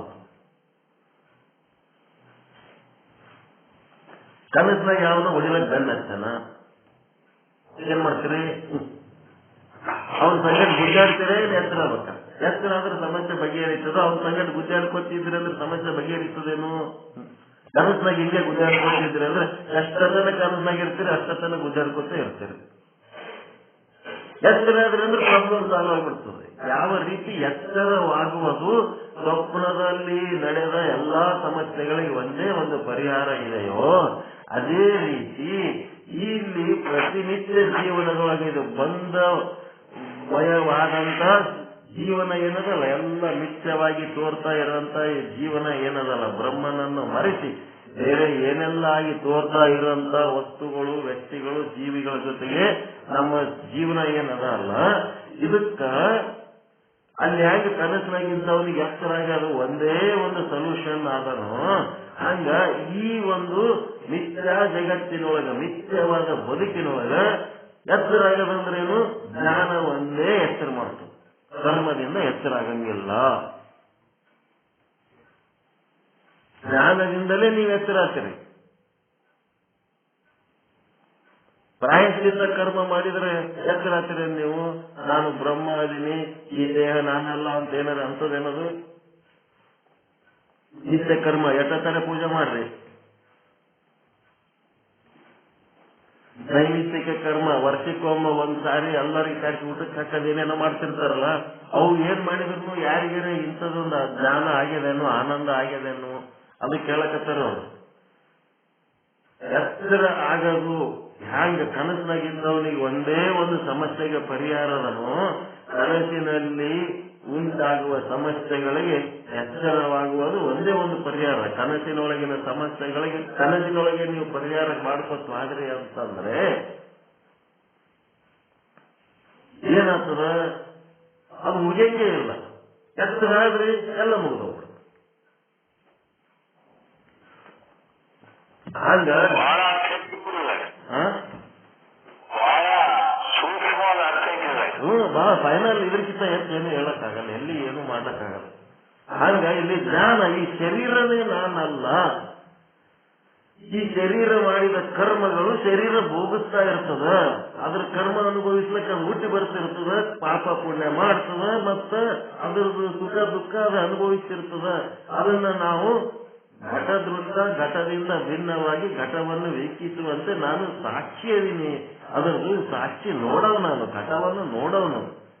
ಈ ಶರೀರ ಏನ್ ಮಾಡ್ತದ, ಏನ್ ಭೋಗಿಸ್ತದ ನೋಡವ್ ನಾನು, ನಾನೇ ಶರೀರ ಅಲ್ಲ ಅಂತೇಳಿ ಜ್ಞಾನಿಯಾಗಿ ಆ ಶರೀರ ಕರ್ಮಗಳನ್ನ ನೋಡ್ತಾ ನೋಡ್ತಾ ಆ ಶರೀರದ ಇಂದ್ರಿಯಗಳಿಗೆ, ಸೂಕ್ಷ್ಮ ಶರೀರದ ಒಳಗಿರುವಂತ ನಿಮ್ಮ ಮನ, ಬುದ್ಧಿ, ಚಿತ್ತ, ಅಂತಃಕರಣಗಳಿಗೆ ನೀವೇನ್ ಮಾಡ್ಬೇಕು? ಮಾರ್ಗದರ್ಶನ ಮಾಡಬೇಕು. ಅದೇ ನಿಮ್ಮ ಶಿಷ್ಯರು. 5 ಕರ್ಮೇಂದ್ರಿಯ, 5 ಜ್ಞಾನೇಂದ್ರಿಯ, 5 ಅಂತಃಕರಣಗಳೇನದಾವ, ಇವೇ 15 ಮಂದಿ ನಿಮ್ಮ ಶಿಷ್ಯರು. ಇವುಗಳಿಂದ ನೀವು ಭಿನ್ನವಾಗಿ ಇದ್ದು ಇವುಗಳಿಗೆ ನೀವು ಗುರುಗಳಾದ್ರೆ ನೀವೇ ಜಗದ್ಗುರುಗಳು, ನೀವೇ ವಿದ್ಯೆ ಗುರುಗಳು.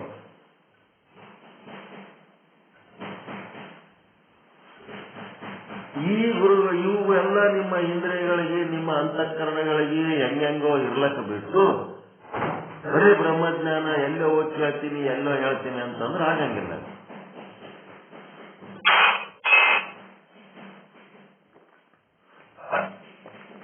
ಅದಕ್ಕೆ ಕರ್ಮ ಮಾಡೋದರಿಂದ ನಾವು ಬ್ರಹ್ಮ ಅಂತೂ ಗೊತ್ತಾಗಂಗಿಲ್ಲ, ಈ ದೇಹನೇ ಬೇರೆನೇ ಆದಂತೂ ಗೊತ್ತಾಗಂಗಿಲ್ಲ. ದೇಹದೊಳಗ ಆತ್ಮವನ್ನ ಸಮೀಕರಿಸಿ ಆತ್ಮ ಏನ್ ತಿಳ್ಕೊಂಡ್ಬಿಡ್ತದ? ದೇಹಾತ್ಮ ಬುದ್ಧಿ. ದೇಹವೇ ನಾನು ಅಂತ ತಿಳ್ಕೊಳ್ಳೋದೇನದು ದೇಹಾತ್ಮ ಬುದ್ಧಿಯಿಂದ ಕರ್ಮ ಮಾಡಿ ಆ ದೇಹಾತ್ಮ ಬುದ್ಧಿಯಿಂದಲೇ ಏನ್ ಮಾಡ್ತೀರಿ? ಪಾಪ ಪುಣ್ಯ ಮಾಡ್ತೀರಿ, ಮತ್ತೆ ಹುಟ್ಟಿ ಬಂದು ಅದರ ಸುಖ ದುಃಖ ಅನುಭವಿಸ್ತೀರಿ. ದೇಹ ಮತ್ತು ಆತ್ಮ ಎರಡನ್ನ ಸೆಪರೇಟ್ ಮಾಡಿದ್ರೆ ಇದೇ ಕ್ಷಣದಿಂದಲೇ ಎತ್ತರ ಆದ್ರಿ ಅಂತಂದ್ರೆ ಇದೇ ಕ್ಷಣದಿಂದಲೇ ಅವುಗಳನ್ನ ನೋಡ್ರಿ, ಅವು ಏನ್ ಮಾಡ್ಲಕತ್ತವ ಅಬ್ಸರ್ವ್ ಮಾಡಿ ಅವಕ್ಕ ಇನ್ಸ್ಟ್ರಕ್ಷನ್ ಕೊಡ್ರಿ. ಇದು ಮಾಡಬಾರ್ದು, ಇದು ಮಾಡು, ಇದು ಮಾಡಬಾರ್ದು, ಇದು ಮಾಡು ಅಂತ ಹೇಳಿ ಅವಕ್ಕ ನೀವು ಸೂಚನೆಗಳ ಕೊಟ್ಟು ನಿಮ್ಮ ಅಂಕೆ ಒಳಗೆ ಇಟ್ಕೊಂಡ್ಬಿಡ್ರಿ. ಈ ಕ್ಷಣನೇ ನೀವು ಮೋಕ್ಷ.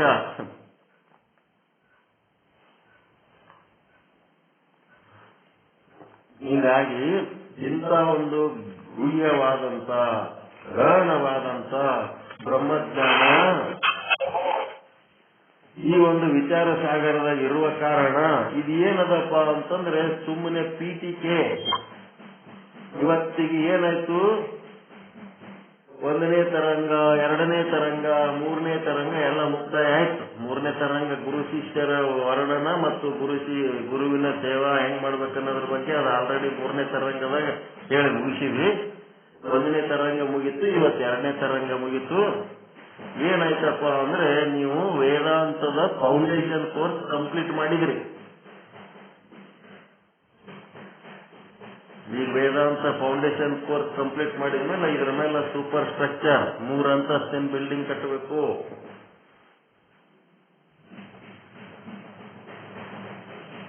ನಾಲ್ಕನೇ ತರಂಗ, 5ನೇ ತರಂಗ, 6ನೇ ತರಂಗ 3 ಅಂತಸ್ತಿನ ಬಿಲ್ಡಿಂಗ್ ಕಟ್ತಾರೆ. ಉತ್ತಮಾಧಿಕಾರಿಗೆ, ಮಧ್ಯಮಾಧಿಕಾರಿ, ಕನಿಷ್ಠ ಅಧಿಕಾರಿ.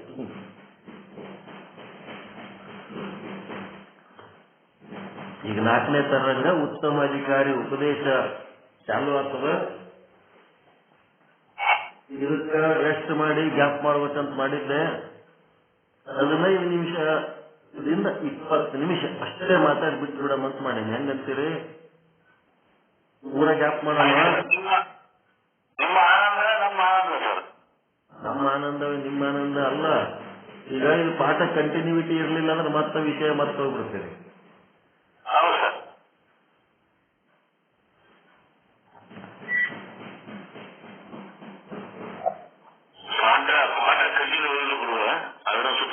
ಡ್ಯೂರೇಷನ್ ಕಡಿಮೆ ಇಟ್ಬಿಡಮ್ಮ. 15 ನಿಮಿಷದಿಂದ 20 ನಿಮಿಷ ಇಟ್ಕೊಂಡ್ಬಿಡಮ್ಮ. ಬೆಳಿಗ್ಗೆ ಸಾಯಂಕಾಲ ನೀವೇನ್ ಮಾಡ್ಬೇಕು? ಉಳಿದ ಸಮಯ ಎಲ್ಲ ಬೆಳಕು ಹಾಕೋದಕ್ಕೆ ಜಾಸ್ತಿ ಜನ ಮಾತಾಡ್ಬೇಕು. ಬರೀ ನಮ್ದೊಂದು ಪಾಠ ಬಂದ್ ಮಾಡ್ಕೊಂಡು ಹೋಗಂಗಿಲ್ಲ. ಬೆಳಕು ಹಾಕ್ಬೇಕು ಸರ್. ಈಗ ಇದು ವಿಶೇಷಾತ್ಮ ಚಂದ್ರಿಕೆನ ಬಹಳ ಟೈಮ್ ಆಗ್ಬೇಕು ಸರ್. ಅದ್ರಾಗ ನಮ್ದು ತಗೋರಿ. ಈ ಬೆಳಿಗ್ಗೆ ನಮ್ದು ಸಮಯ ಉಳಿತದಲ್ಲಿ ಈಗ ನಾನು ಜಾಸ್ತಿ ಸಮಯ ತಗೊಳಂಗಿಲ್ಲ. ಸ್ವಲ್ಪ ಸಮಯದಾಗ ಮಾತಾಡ್ಲಕತ್ತೀನಿ. ಉಳಿದ ಸಮಯ ಏನ್ ಮಾಡ್ಬೇಕು? ಮೆಲುಕು ಹಾಕೋರು ಇನ್ನ ಜಾಸ್ತಿ ಮಾಡ್ಬೇಕಂತ ಹೇಳಕತ್ತೀನಿ.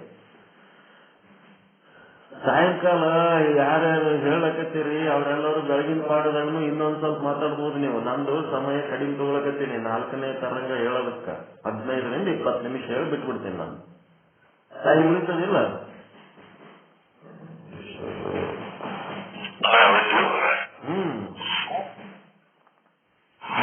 ಮೆಲುಕು ಕಾರ್ಯಕ್ರಮ ಹಿಂದಿಂದು ಮೆಲುಕು ಹಾಕೋರಲ್ಲ, ಕಂಪ್ಲೀಟ್ ಮೆಲುಕು ಮುಗಿಸ್ಬೇಕದು.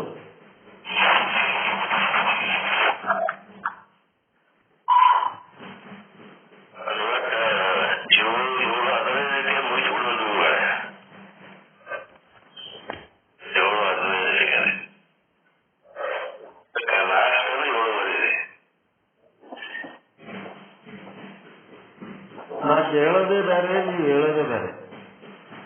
ಮೆಲುಕು ಹಾಕುವವರ ಸಂಖ್ಯೆ ಬೆಳಗಿನ ಪಾಠದಾಗ ಜಾಸ್ತಿ ಮಾಡ್ರಿ ಅಂತೀನಿ. ಮುಗಿಸಿ ಹೋಗದೆ ನೀವು ಮಾತಾಡ್ತೀರಿ. ಗೊತ್ತಿರಿ ಮುಗಿಸಿ ಏನ್ ಮಾಡ್ತಾರೆ? ಏನ್ ಮಾಡೋರು?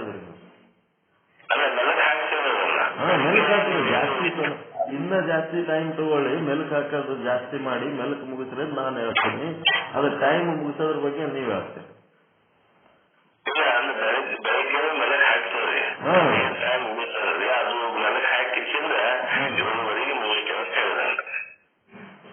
ನೀವು 7:30 ಮುಗಿಸ್ತಿರೋ ಏನ್ ಮುಗಿಸ್ತಿರೋ, ನಮಗೊಂದು 15ರಿಂದ 20 15 ನಿಮಿಷ ಅಂತ ಇಟ್ಕೋತೀನಿ. ಒಂದು 20 ನಿಮಿಷ ಅಷ್ಟೇ ಮಾತಾಡಿ ಬಿಟ್ಟು ಬಿಡ್ತೀನಿ. ನಾ ಮಾತಾಡಿ ಬಿಟ್ಟು ಕೂಡಲೇ ನೀವು ಬಟನ್ ಬಂದ್ ಮಾಡ್ಕೊಂಡು ಮನೆಗೆ ಹೋದ್ರಿ ಅಂದ್ರೆ ನಾನೇನ್ ಮಾಡ್ಬೇಕ? ಬೆಳಿಗ್ಗೆ ಇನ್ನ ಜಾಸ್ತಿ ಜನ ಸೇರಿ ಮೆಲ್ಕ್ ಹಾಕ್ಬೇಕಂತ ನಾನು ಹೇಳ್ತೀನಿ, ನೀವು ಮನೆಗೆ ಹೋಗೋದು ನೀವ್ ಹೇಳ್ತೀರಿ. ಬಾಕಿ ಬಂದ್ ಮಾಡಿ ನಮ್ ಶೋ ಹೆಂಗ್ ಹಿಡಿಬೇಕು? ಕಂಟಿನ್ಯೂ ಮಾಡ್ತಾರೆ, ಕಂಟಿನ್ಯೂ ಮಾಡ್ತಾರೆ. ನಮ್ಗ ಪೂರ್ತಿ ನಸಿಕ್ನ ಕೊಡ್ಬೇಡ್ರಿ, ಸ್ವಲ್ಪ ಲೇಟ್ ಆಗಿ ಕೊಡ್ರಿ. 6-7 ಮೇಲೆ ಕೊಟ್ರೆ ನಡೀತದೆ.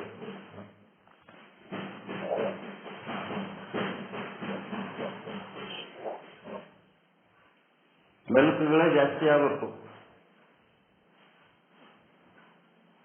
ಅದು ಟೈಮಿಂಗ್ ಮಾಡ್ಕೋರಿ, ಮಾಡ್ಕೊಂಡು ಲಾಸ್ಟ್ ಕೊಟ್ರೆ ನಡೀತದೆ ನನಗೆ.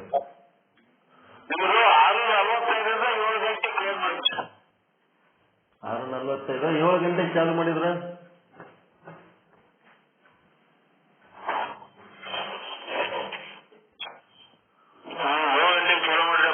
ಜನ ಪೂರ್ತಿ ಬರೋದಿಲ್ಲ.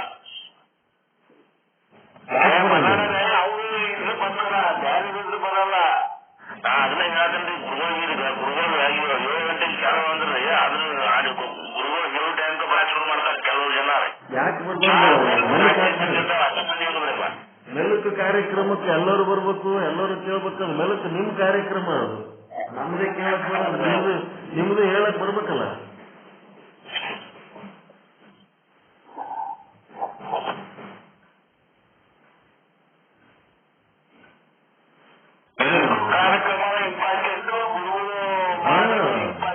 ಯಾವುದು ಅಲಕ್ಷ್ಯ ಮಾಡಂಗಿಲ್ಲ.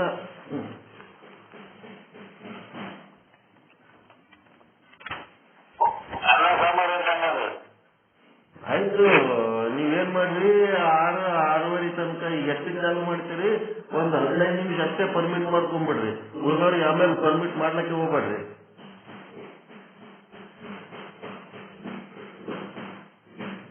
ಎಷ್ಟು 5:15 ಮಾಡ್ತೀರಾ? 5:15 ಮಾಡ್ತೀರಿ? ಎಷ್ಟಕ್ಕೆ ಚಾಲು ಮಾಡ್ತೀರಿ ನೀವು?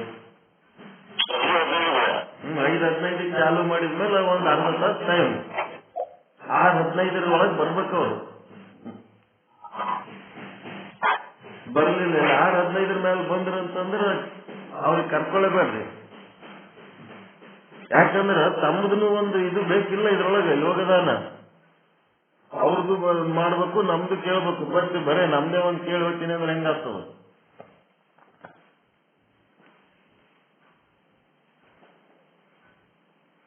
ನಾನು ಹೇಳೋದ್ ಮುಖ್ಯ ಇಲ್ಲ, ನೀವ್ ಹೇಳೋದ್ ಮುಖ್ಯ ಅದ. ನಾನೇನ್ ಹೇಳ್ತೀನಿ ಹಂಗೆ ಹೇಳ್ಕೊತಿರ್ತೀನಿ ನಾನು. ನೀವು ಹೇಳೋದು ಕಲಿಬೇಕು, ನೀವು ಚಂದ ಆಗ್ಬೇಕು, ನೀವು ಜೋರಾಗ್ಬೇಕು. ಬಿಟ್ಟು ನಮ್ದೇ ಕೇಳಿ ಹೋಗ್ತೀನಿ ಅಂದ್ರೆ ನಾನು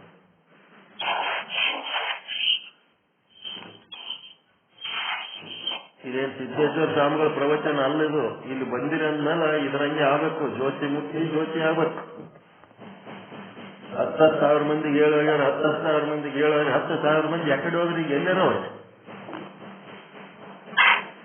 ಏನಾಗ್ಯಾರ ಹೇಳಿದವ್ರು? 10,000 ಮಂದಿ ತಯಾರಾಗ್ಯಾರ. 10 ಮಂದಿ ತಯಾರಾಗಿ ಚಂದ ಕಲೀರಿ ಅಂತ ಹೇಳ್ತೀನಿ ನಾನು.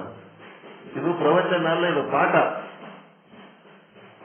10,000 ಬೇಕಾಗಿಲ್ಲ ನಮಗ. ಇದ್ರಾಗ ಇನ್ನೊಂದಿಷ್ಟು ಯಾವ ವೇಸ್ಟ್ ಇದ್ದು ಅಂದ್ರೆ ಕಟ್ ಮಾಡ್ಬೇಕಂತ ನಾವು ಹಿಂಗ್ ನೋಡ್ಲಕತ್ತೀವಿ. ನಾವು ಹೆಚ್ಚಿಗೆ ಬೇಕಾಗಿಲ್ಲ ನಮ್ಗೆ ಜನ. ನಾವು ಬುಕ್ ಇದ್ದಾಗ 6 ಮಂದಿ ಅದರಂತ ತಿಳ್ಕೊಂಡ 6 ಮಂದಿ 108 ವಿಷಯಾಂಕಗಳೊಳಗ ಒಬ್ಬೊಬ್ರು 18 ವಿಷಯಾಂಕ ಹಂಚ್ಕೊಂಡವ್ರಿ.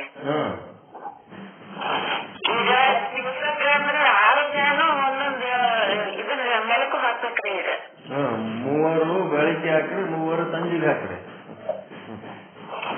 ಮತ್ತೆ ಯಾರು ಸೇರ್ಕೊತಾರ ಪುಸ್ತಕ ಇತ್ತವ್ರ ಅಂತ ಕೇಳಕತ್ತೇನೆ ಹೇಳ್ಬೇಕು. ನಾವು 6 ಜನ ಆದ್ರೂ ಮತ್ತೆ ಯಾರು ಬೇರೆ ಪುಸ್ತಕ ಇತ್ತು.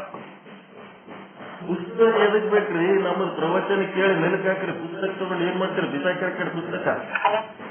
ಅಂದ್ರೆ ಮೆಲುಕು ಹಾಕೋದ್ ಬಿಡು, ನಮ್ಮ ಬಳಿ ಪುಸ್ತಕ ಇಲ್ಲ ಅಂತಾರ್ರಿ. ಪುಸ್ತಕ ಬೇಕಾಗಿಲ್ಲ, ಈಗ ನಿಮ್ಮದು ಮತ್ತಕ ಬೇಕಾಗಿಲ್ಲ. ಪುಸ್ತಕ ತಗೊಂಡು ಏನು ಬೆಂಕಿ ಹಚ್ತೀರ? ಇಷ್ಟು ಚಂದ ಪೂರ್ತಿ ವಿಷಯ ವಿಸ್ತಾರ ಮಾಡಿ ಪ್ರವಚನ ಹೇಳಿದ್ಮೇಲೆ ಎದಕ್ ಪುಸ್ತಕ ಬೇಕು ನಿಮಗ? ಬೇಕಾಗಿಲ್ಲ. ಪುಸ್ತಕ ತಗೊಂಡ್ರೆ ಏನ್ ತಿಳಿತದ? ಅದು ಓದಿದ್ರೆ ಏನ್ ತಿಳಿತದ? ಮನುಷ್ಯ ನನಗೆ ತಿಳಿಯಂಗಿಲ್ಲ, ನಿಮ್ಗೆ ತಿಳಿತದ. 10 ವರ್ಷಗಟ್ಲೆ ತುಂಬ ಇಟ್ಕೊಂಡು ಕೂತೀನಿ ಮುಂಚೆ ನಂಗೆ ಅದು ಬುಕ್ ನಾನು ಏನೋ ಪುಣ್ಯಕ್ಕೆ ಸರಳ ವಾಕ್ಯಗಳಲ್ಲಿ ಅದು ವಿಚಾರ ಬಂದದ ಸಂಗ್ರಹ ಮಾಡ್ಕೊಂಡಿರಿ. ಪುಸ್ತಕನೇ ಬೇಕಾಗಿಲ್ಲ ನಿಮ್ಗ. ಯಾವ್ಯಾವ ಡೇಟ್ ಇದ್ದು ಏನೇನದ ಕೇಳ್ಕೊಳ್ಳೋದು ಮುಂದಿನ ಮಾಡ್ರಿ. ವಿಷಯಾಂಕಗಳಂತೂ ಬರ್ದಿವಲ್ಲ ಇದ್ರಾಗ ಪಾಠದಾಗ ಯೂಟ್ಯೂಬ್ ಎಲ್ಲ ಪುಸ್ತಕ ಎದಕ್ ಬೇಕು ನಿಮ್ಗೆ?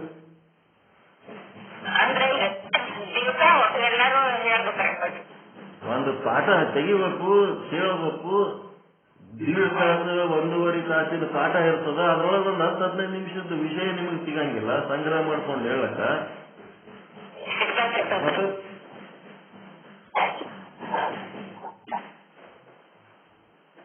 ಅದು ಬುಕ್ ಓಪನಿಂಗ್ ಆಗ್ಯದಂತ ಆ ಕಡೆ ಮಾಲಿಕ್ಪುರ್ ಕಡೆ ಯಾರು ನಾವು ಬಾದೇವಂತಂದ್ರ ತರ್ತೀವಿ. ಅದಕ್ಕೆಲ್ಲ ಒಂದ್ ಸ್ವಲ್ಪ ಟೈಮ್ ಬೇಕಾಗ್ತದ. ಬುಕ್ಕಿನ ಮೇಲೆ ನೀವು ಡಿಪೆಂಡ್ ಇಲ್ಲ. ಬುಕ್ಕಿನ ಅವಶ್ಯಕತೆನೇ ಇಲ್ಲ ನಿಮ್ಗೆ. ಆದಷ್ಟು ಬುಕ್ ಇರಬೇಕು. ಗ್ರಂಥ ಗುರುವಿನ ಆಶೀರ್ವಾದ ಪ್ರತಿಯೊಬ್ಬರ ಮನೆಯಾಗಿರ್ಬೇಕು. ಆ ಗುರುವಿನ ಆಶೀರ್ವಾದದ ಸಲುವಾಗಿ ಅದು ಬುಕ್ ಇಟ್ಕೊಳ್ಳೋದು ಅಷ್ಟೇ ಹೊರತು ಅದು ಜಗಲಿ ಮೇಲೆ ಇಟ್ಟು ದೇವರು ಬೇರೆ ಅಲ್ಲ, ಗ್ರಂಥ ಬೇರೆ ಅಲ್ಲ.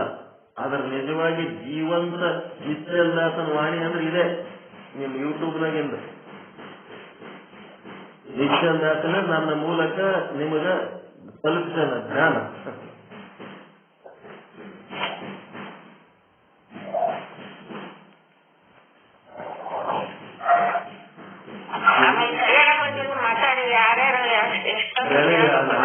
ಮಂದಿ 5 ಮಂದಿ ನೀವು ಬುಕ್ ಇರೋರು ಬುಕ್ ಇರ್ಲಾರ್ದವ್ರ ಲೆಕ್ಕ ಹಾಕ್ಬೇಡ್ರಿ. ಈ ಮೆಲುಕು ಈ ಪಾಠ ಕೇಳಿ ಯಾರ್ಯಾರು ಅದರೊಳಗಿಂದ ವಿಷಯ ಸಂಗ್ರಹ ಮಾಡಿ ಹೇಳ್ತೀರಿ ಅನ್ನೋದು ಇದು ಕೇಳ್ರಿ. ಬುಕ್ಕೇ ಬೇಕಾಗಿಲ್ಲ ನಿಮಗ. ಮೆಲುಕು ಹಾಕುವವರ ಸಂಖ್ಯೆ ಜಾಸ್ತಿ ಆಗಬೇಕು. ನೀವು ಎಷ್ಟು 10-15 ನಿಮಿಷ ಹೆಂಗ್ ಮಾತಾಡ್ತೀರಿ, ನಾನು 10-15 ನಿಮಿಷ ಅಷ್ಟೇ ಮಾತಾಡ್ತೀನಿ. ನಾನು ಜಾಸ್ತಿ ಮಾತಾಡಲ್ಲ. ಈಗ ಪೂರ್ತಿ ಶ್ರಮ, ಗಂಟಲು, ಎದಿ ಎಲ್ಲ ತಲಿ ಎಲ್ಲ ಬೇಡ ಆಗತ್ತದ ನನಗೆ. ಅದಕ್ಕೆ ರೆಸ್ಟ್ ಮಾಡಲಕತ್ತಾರ. ರೆಸ್ಟ್ ಮಾಡ್ತೀನಿ, 1 ತಿಂಗಳು ಬಿಟ್ಟು ಬಿಡ್ತೀನಿ ಅಂದೆ. ಅವ್ರ ಡಾಕ್ಟರ್ ಏನಂದ್ರು, ರೆಸ್ಟ್ ಮಾಡಿದ್ರೆ ವಿಷಯ ಎಲ್ಲ ಡಿಸ್ಕನೆಕ್ಟ್ ಆಗ್ತದ, ನೀನು ಮರಿತಿ, ಅವರು ಮರಿತಾರ. ಕಂಟಿನ್ಯೂ ಇರ್ಲಿ, ಒಂದು 10-15 ನಿಮಿಷ ಮಾತಾಡಿ ಸಂಕ್ಷಿಪ್ತವಾಗಿ ಬಿಟ್ಬಿಡ್ರಿ ಅಂತ ಹೇಳಾರ. ನಾವು ಅಷ್ಟೇ 10-15 ನಿಮಿಷ ಅಷ್ಟೇ ಮಾತಾಡ್ತೀವಿ. ನೀವು 10-15 ನಿಮಿಷ ಮಾತಾಡ್ಬೇಕು. ಬೆಳಿಗ್ಗೆ ಎಷ್ಟು ಜನ ಮಾತಾಡ್ಬೇಕಂತೀರಿ, ಸಂಜೆಗೆ ಎಷ್ಟು ಜನ ಮಾತಾಡ್ಬೇಕಂತೀರಿ, ಏನ್ ಮಾತಾಡ್ಬೇಕಂತೀರಿ? ನಾನು ವಿಚಾರಸಾಗರ ಮಾತಾಡಾಗ ವಿಶೇಷಾರ್ಥ ಚಂದ್ರಿಕೆ, ಅದು ಯಾರು ಬೇಡ ಅಂದ್ರೆ ವಿಶೇಷಾರ್ಥ ಚಂದ್ರಿಕೆ ಮಾಡ್ರಿ. ಅದ್ರ ಜೊತೆಗೆ ಮೆಲುಕು ಜಾಸ್ತಿ ಮಾಡ್ರಿ ಅಂತ ಹೇಳೋದು. ನಂದು ಈಗ ಕಡಿಮೆ ಮಾಡಿನಲ್ಲ, ಈಗ ಈ ಸಮಯ ಉಳಿತದಿಲ್ಲ ನಿಮಗೆ.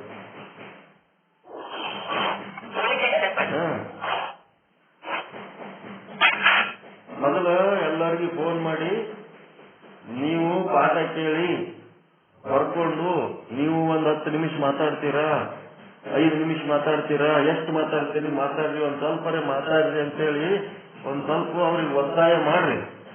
ಕೇಳಿ ಸಿನಿಮಾ ನೋಡಿಕೆ ಸಿನಿಮಾ ಸ್ಟೋರಿ ಹೇಳಕ್ ಬರ್ತದ, ಪ್ರವಚನ ಕೇಳಿ ಪ್ರವಚನ ಹೇಳಕ್ ಬರಂಗಿಲ್ಲ. ಒಂದ್ 5 ನಿಮಿಷ 2 ನಿಮಿಷ ಮಾತಾಡ್ಲಕ್ಕಾಗಲ್ಲ. ಓಸು ಮಂದಿ ಮಾತಾಡ್ಬೇಕು.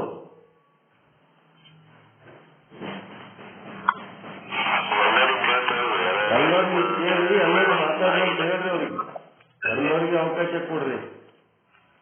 ವರ್ಷಗಟ್ಲೆ ಕೇಳ್ತಿ ನನಗೆ ಯಾವಾಗನೇ ನಾ ಕೇಳೋಣ, ಆಯ್ತ್ರಪ್ಪ ಪ್ರಯತ್ನ ಮಾಡ್ತೀನಿರಪ್ಪ. ಪ್ರಯತ್ನ ಮಾಡಿ ಎಲ್ಲಿ ಹೋದ್ರೆ ಏನೋ, ಎಲ್ಲಿ ಕೂತಾರೋ ಪ್ರಯತ್ನ ಮಾಡೋ. ಏನಾಯ್ತು ನಿಮ್ ಪ್ರಯತ್ನ? ಎಂದಾಯ್ತು ಪ್ರಯತ್ನ? ಎಲ್ಲರಿಗೂ ಕೇಳಿ ಎಲ್ಲರಿಗೆ ಫೋರ್ಸ್ ಮಾಡಿ ಎಲ್ಲರಿಗೆ ಮೆಲುಕು ಹಾಕ್ಲಿಕ್ಕೆ ಹೇಳ್ತೀರಿ. ಹಚ್ಚಿ ಚೆನ್ನಾಗಿ ಮೆಲುಕು ಮುಖ್ಯ. ಈ 4ನೇ ತರಂಗ ಏನದ ಇದು ಎಷ್ಟು ಪ್ರಾಮುಖ್ಯ ಅದನ್ನು ನೀವು ಮೆಲುಕು ಹಾಕಿ ಹೇಳೋದು ಅಷ್ಟೇ ಪ್ರಮುಖ ಅದ. ಅದನ್ನು ಮಾಡ್ರಿ. ನೀವು ವಿಶೇಷಾರ್ಥ ಚಂದ್ರಿಕೆನೂ ಮಾಡ್ರಿ. ಅದಕ್ಕೆಲ್ಲ ಟೈಮ್ ತಗೋರಿ. ಹಿಂದೆನೆ ಸಂಜೆಗೆ 2 ತಾಸು ಟೈಮ್, 3 ತಾಸು ಟೈಮ್ ಇಟ್ಕೊಂಡಿರಿ. ಕರೆಕ್ಟಾಗಿ ಮಾಡ್ರಿ. ನಿಮ್ಮಟ್ಟು ಚಲೋ ಸತ್ಸಂಗ ಎಲ್ಲಿ ಮಾಡ್ಲಕತ್ತಾರ ಜಗತ್ನಾಗ? ಎಲ್ಲಿ ಇಲ್ಲ. ಇಷ್ಟು ಟೈಮ್ ತಗೊಂಡು ಇಷ್ಟೆಲ್ಲ ಯಾರು ಮಾಡ್ತಾರ?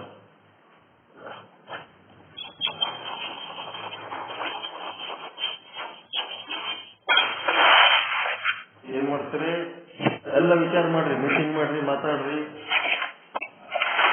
ಮತ್ತೆ ಈ ಸೊಗಲದ್ದು ಅಕೌಂಟ್ಸ್ ಏನ್ ಸಂಜೆ ಕೊಡೋದು, ಸಂಜೆಗೆ ಎಲ್ಲರೂ ಅಟೆಂಡ್ ಆಗಿ ಇವತ್ತ ಸೊಗಲದಾಗ ಎಷ್ಟು ದುಡ್ಡು ಕಲೆಕ್ಟ್ ಆಯ್ತು, ಎದಕ್ಕೆ ಏನೇನು ಖರ್ಚಾಯ್ತು, ಎಷ್ಟಕ್ಕೆ 8 ಗಂಟೆಗೆ ಬರ್ಬೇಕಾ ಏನ್ ಮಾಡ್ಬೇಕ್ರಿ? ಸಂಜೆಗೆ ಕೆಲವು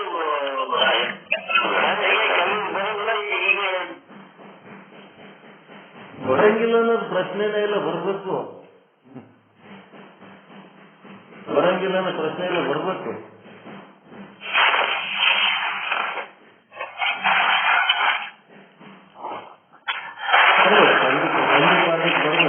ಏನ್ ಬರೋದು ಹೋಗೋದು ಏನದ ರೀ? ನೀವು ಕುಂತಲ್ಲೇ ಅದ್ರಲ್ಲಿ ಚಾಲು ಮಾಡ್ಕೊಳಕ್ ಏನಾಗದ? ಬರೋದು ಹೋಗೋದು ನೀವು ಕುಂತಲ್ಲೇ ಅದು ಲಿಂಕ್ ಓಪನ್ ಮಾಡ್ಕೊಂಡ್ಕೆ 8 ಗಂಟೆಗೆ ನಿಮ್ ಕೆಲಸ ನೀವು ಮಾಡ್ರಿ ಅಂತ ಹೇಳಕತ್ತೀವಲ್ಲ. ಈ ಕಡೆ ಲಕ್ಷ್ಯ ಕೊಟ್ಟು ಇದನ್ನೂ ಕೇಳ್ರಿ, ನಿಮ್ ಕೆಲಸಗಳು ನೀವು ಮಾಡ್ರಿ, ನಿಮ್ಗೆ ಮಾತಾಡೋ ಅವಕಾಶ ಸಿಕ್ಕರೆ ಒಂದ್ ಸ್ವಲ್ಪ ಮಾತಾಡ್ರಿ, ನೀವು ಕೇಳ್ಕೊತೀರಿ ಅಂತ ಹೇಳಕತ್ತೀವಿ. ಮತ್ತ ಸಂಜೆಗೆ ಬರಂಗಿಲ್ಲ, ಬರ್ತಾ ಲಿಂಕ್ ಓಪನ್ ಮಾಡೋದು. ಬರೋದು ಎಲ್ಲಿ ಬರ್ತೀರಿ? ಏನ್ ಗಾಡಿ ಕರ್ಸಿ ಆಟೋ ರಿಕ್ಷಾದಾಗ ಬರ್ತೀರಾ, ಏನ್ ಬಸ್ನಾಗ ಬರ್ತೀರಾ, ರೈಲ್ವೆದಾಗ ಬರ್ತೀರಾ?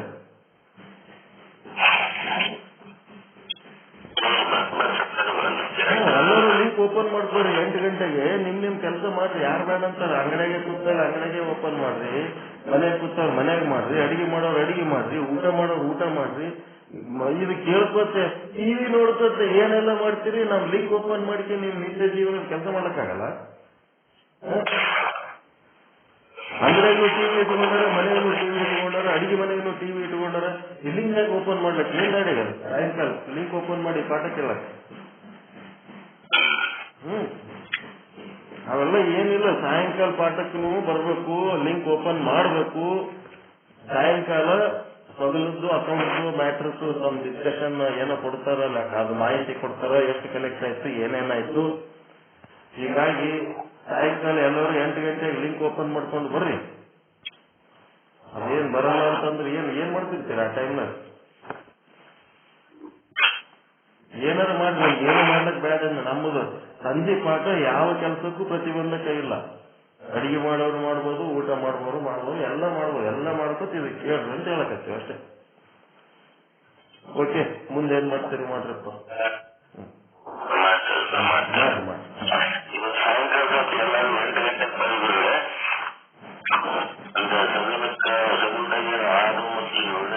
ನಾವೇನು ಒಂದು ಖರ್ಚು ವೆಚ್ಚಗಳೇನಾಯ್ತು, ವಾರ್ಷಿಕೋತ್ಸವದಲ್ಲಿ ಎಷ್ಟಾಯ್ತು ಅನ್ನೋದನ್ನ, ಎಷ್ಟು ಯಾರ್ಯಾರು ಎಷ್ಟು ಕೊಟ್ಟು ಎಷ್ಟು ಜಮಾ ಆಯ್ತು ಅನ್ನೋದನ್ನ, ಮತ್ತು ಎಷ್ಟು ಯಾವ್ಯಾವ ವಸ್ತುಗಳು ಎಷ್ಟು ಖರ್ಚಾಯ್ತು ಅನ್ನೋದನ್ನ ಡಿಟೇಲಾಗಿ ಸ್ವಲ್ಪ ಓದಿ ಹೇಳ್ತಾರೆ. ಎಲ್ಲರೂ ಓದಿ ಹೇಳ್ತೀವಿ. ದಯವಿಟ್ಟು ಎಲ್ಲರೂ 8 ಗಂಟೆಗೆ ಹಾಜರಿರ್ರಿ.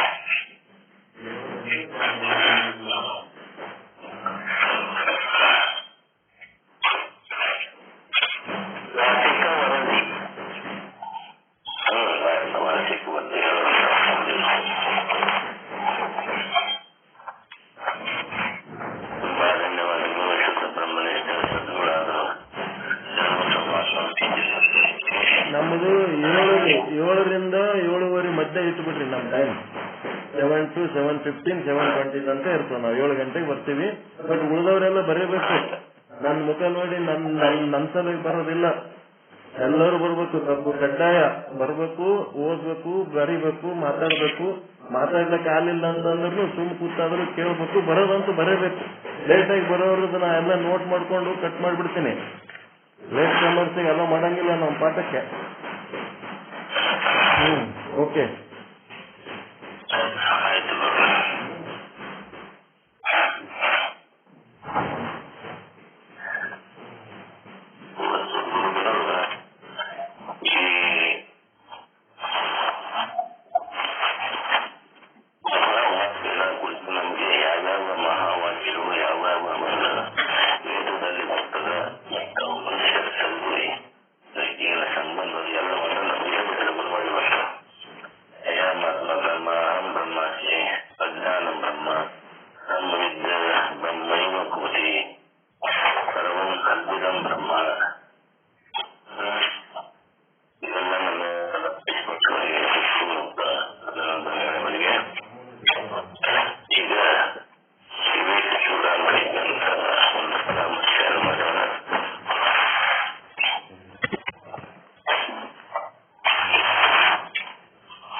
ಇದನ್ನು ಇಲ್ಲಿವರೆಗೂ ಆಲಿಸುತ್ತಿರುವಂತ ಎಲ್ಲ ಸೌತ್ರೀಯ ಬ್ರಹ್ಮನಿಷ್ಠ ಪಾಲಕ ಮಂಡಳಿಗೆ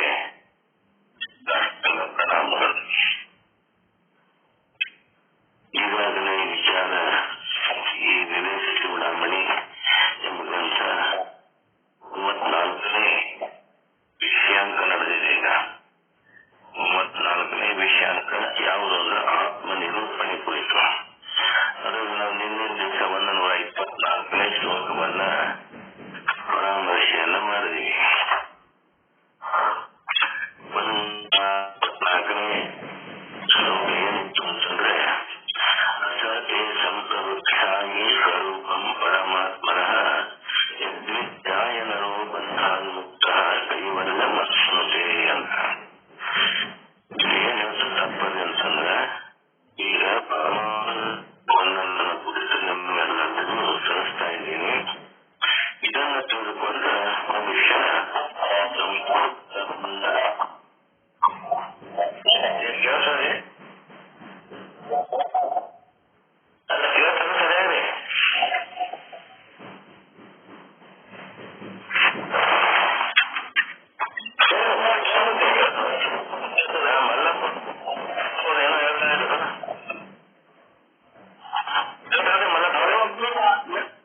ನಮ್ಮ ಸುತ್ತಮುತ್ತಲ ಪ್ರಪಂಚದ ಅರಿವು ಮತ್ತು ಸಂದರ್ಭಕ್ಕೆ ತಕ್ಕಂತೆ ಅವೆಲ್ಲ ಆಗಿರ್ತದೆ.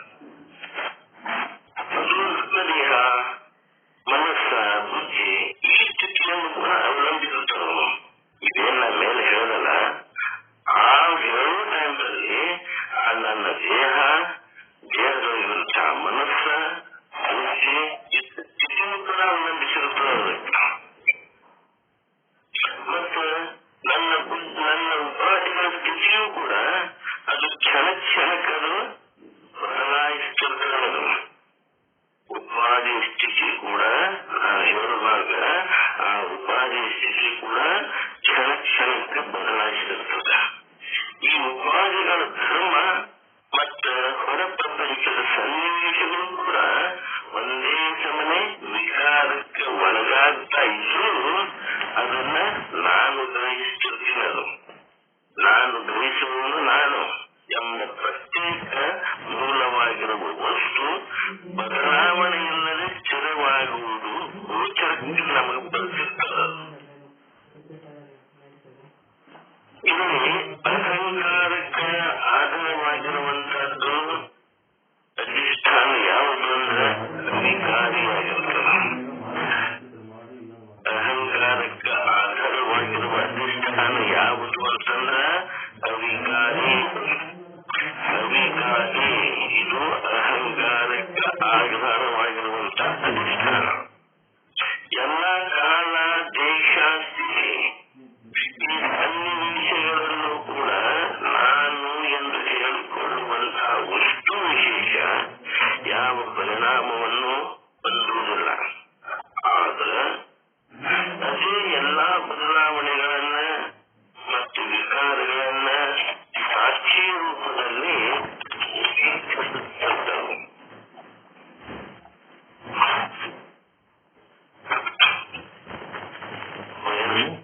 ಹೇಳಿಕೊಳ್ಳುವಂತ ವಸ್ತುವಿಗೆ ಯಾವ ಪರಿಣಾಮ ಕೂಡ ಅಲ್ಲಿ ಹೊಂದುವುದಿಲ್ಲ. ಆದ್ರೆ ಎಲ್ಲಾ ಬದಲಾವಣೆಗಳನ್ನ ಮತ್ತು ವಿಕಾರ ಅದು ಸಾಕ್ಷಿ ರೂಪದಲ್ಲಿ ವೀಕ್ಷಿಸ್ತಾ ಇರುತ್ತದೆ. ಅವುಗಳ ಅನುಭವಗಳನ್ನ ಕೂಡ ಬೆಳಗಿಸಿರುತ್ತವೆ.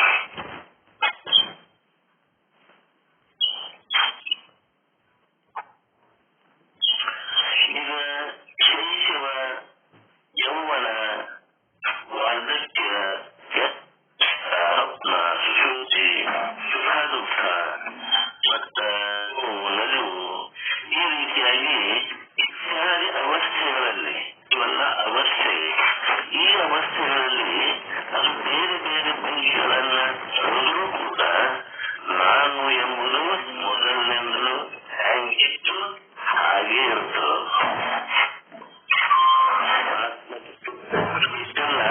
ನಾನು ಈ ಶೈಶವಾವಸ್ಥೆಯಲ್ಲಿ ಕೂಡ ಅದೇ ರೀತಿ ಇರ್ತೀನಿ. ಯೌವನಾವಸ್ಥೆಯಲ್ಲಿ ಕೂಡ ನಾನು ಅನ್ನೋದು ಇದ್ದಾಗ, ವಾರ್ಧಕ್ಯದಲ್ಲಿ ಕೂಡ ಹಾಗೆ ಇರ್ತೀನಿ. ಎಚ್ಚರ, ಸ್ವಪ್ನ, ಸನ್ನಿವೇಶ ನಮ್ಮ ಕೂಡ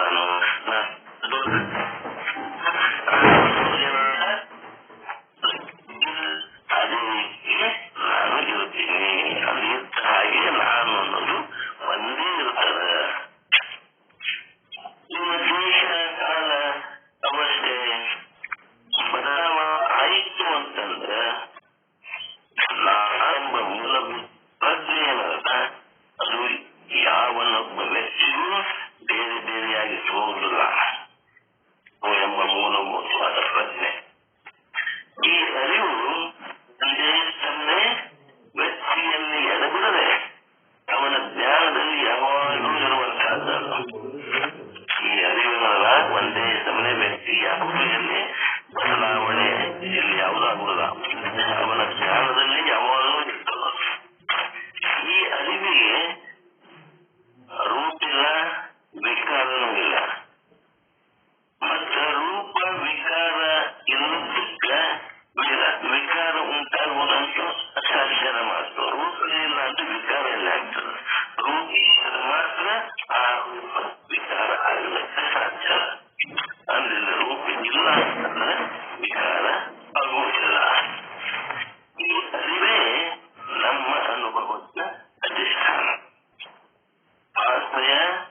ಮಾಡ್ರಿ.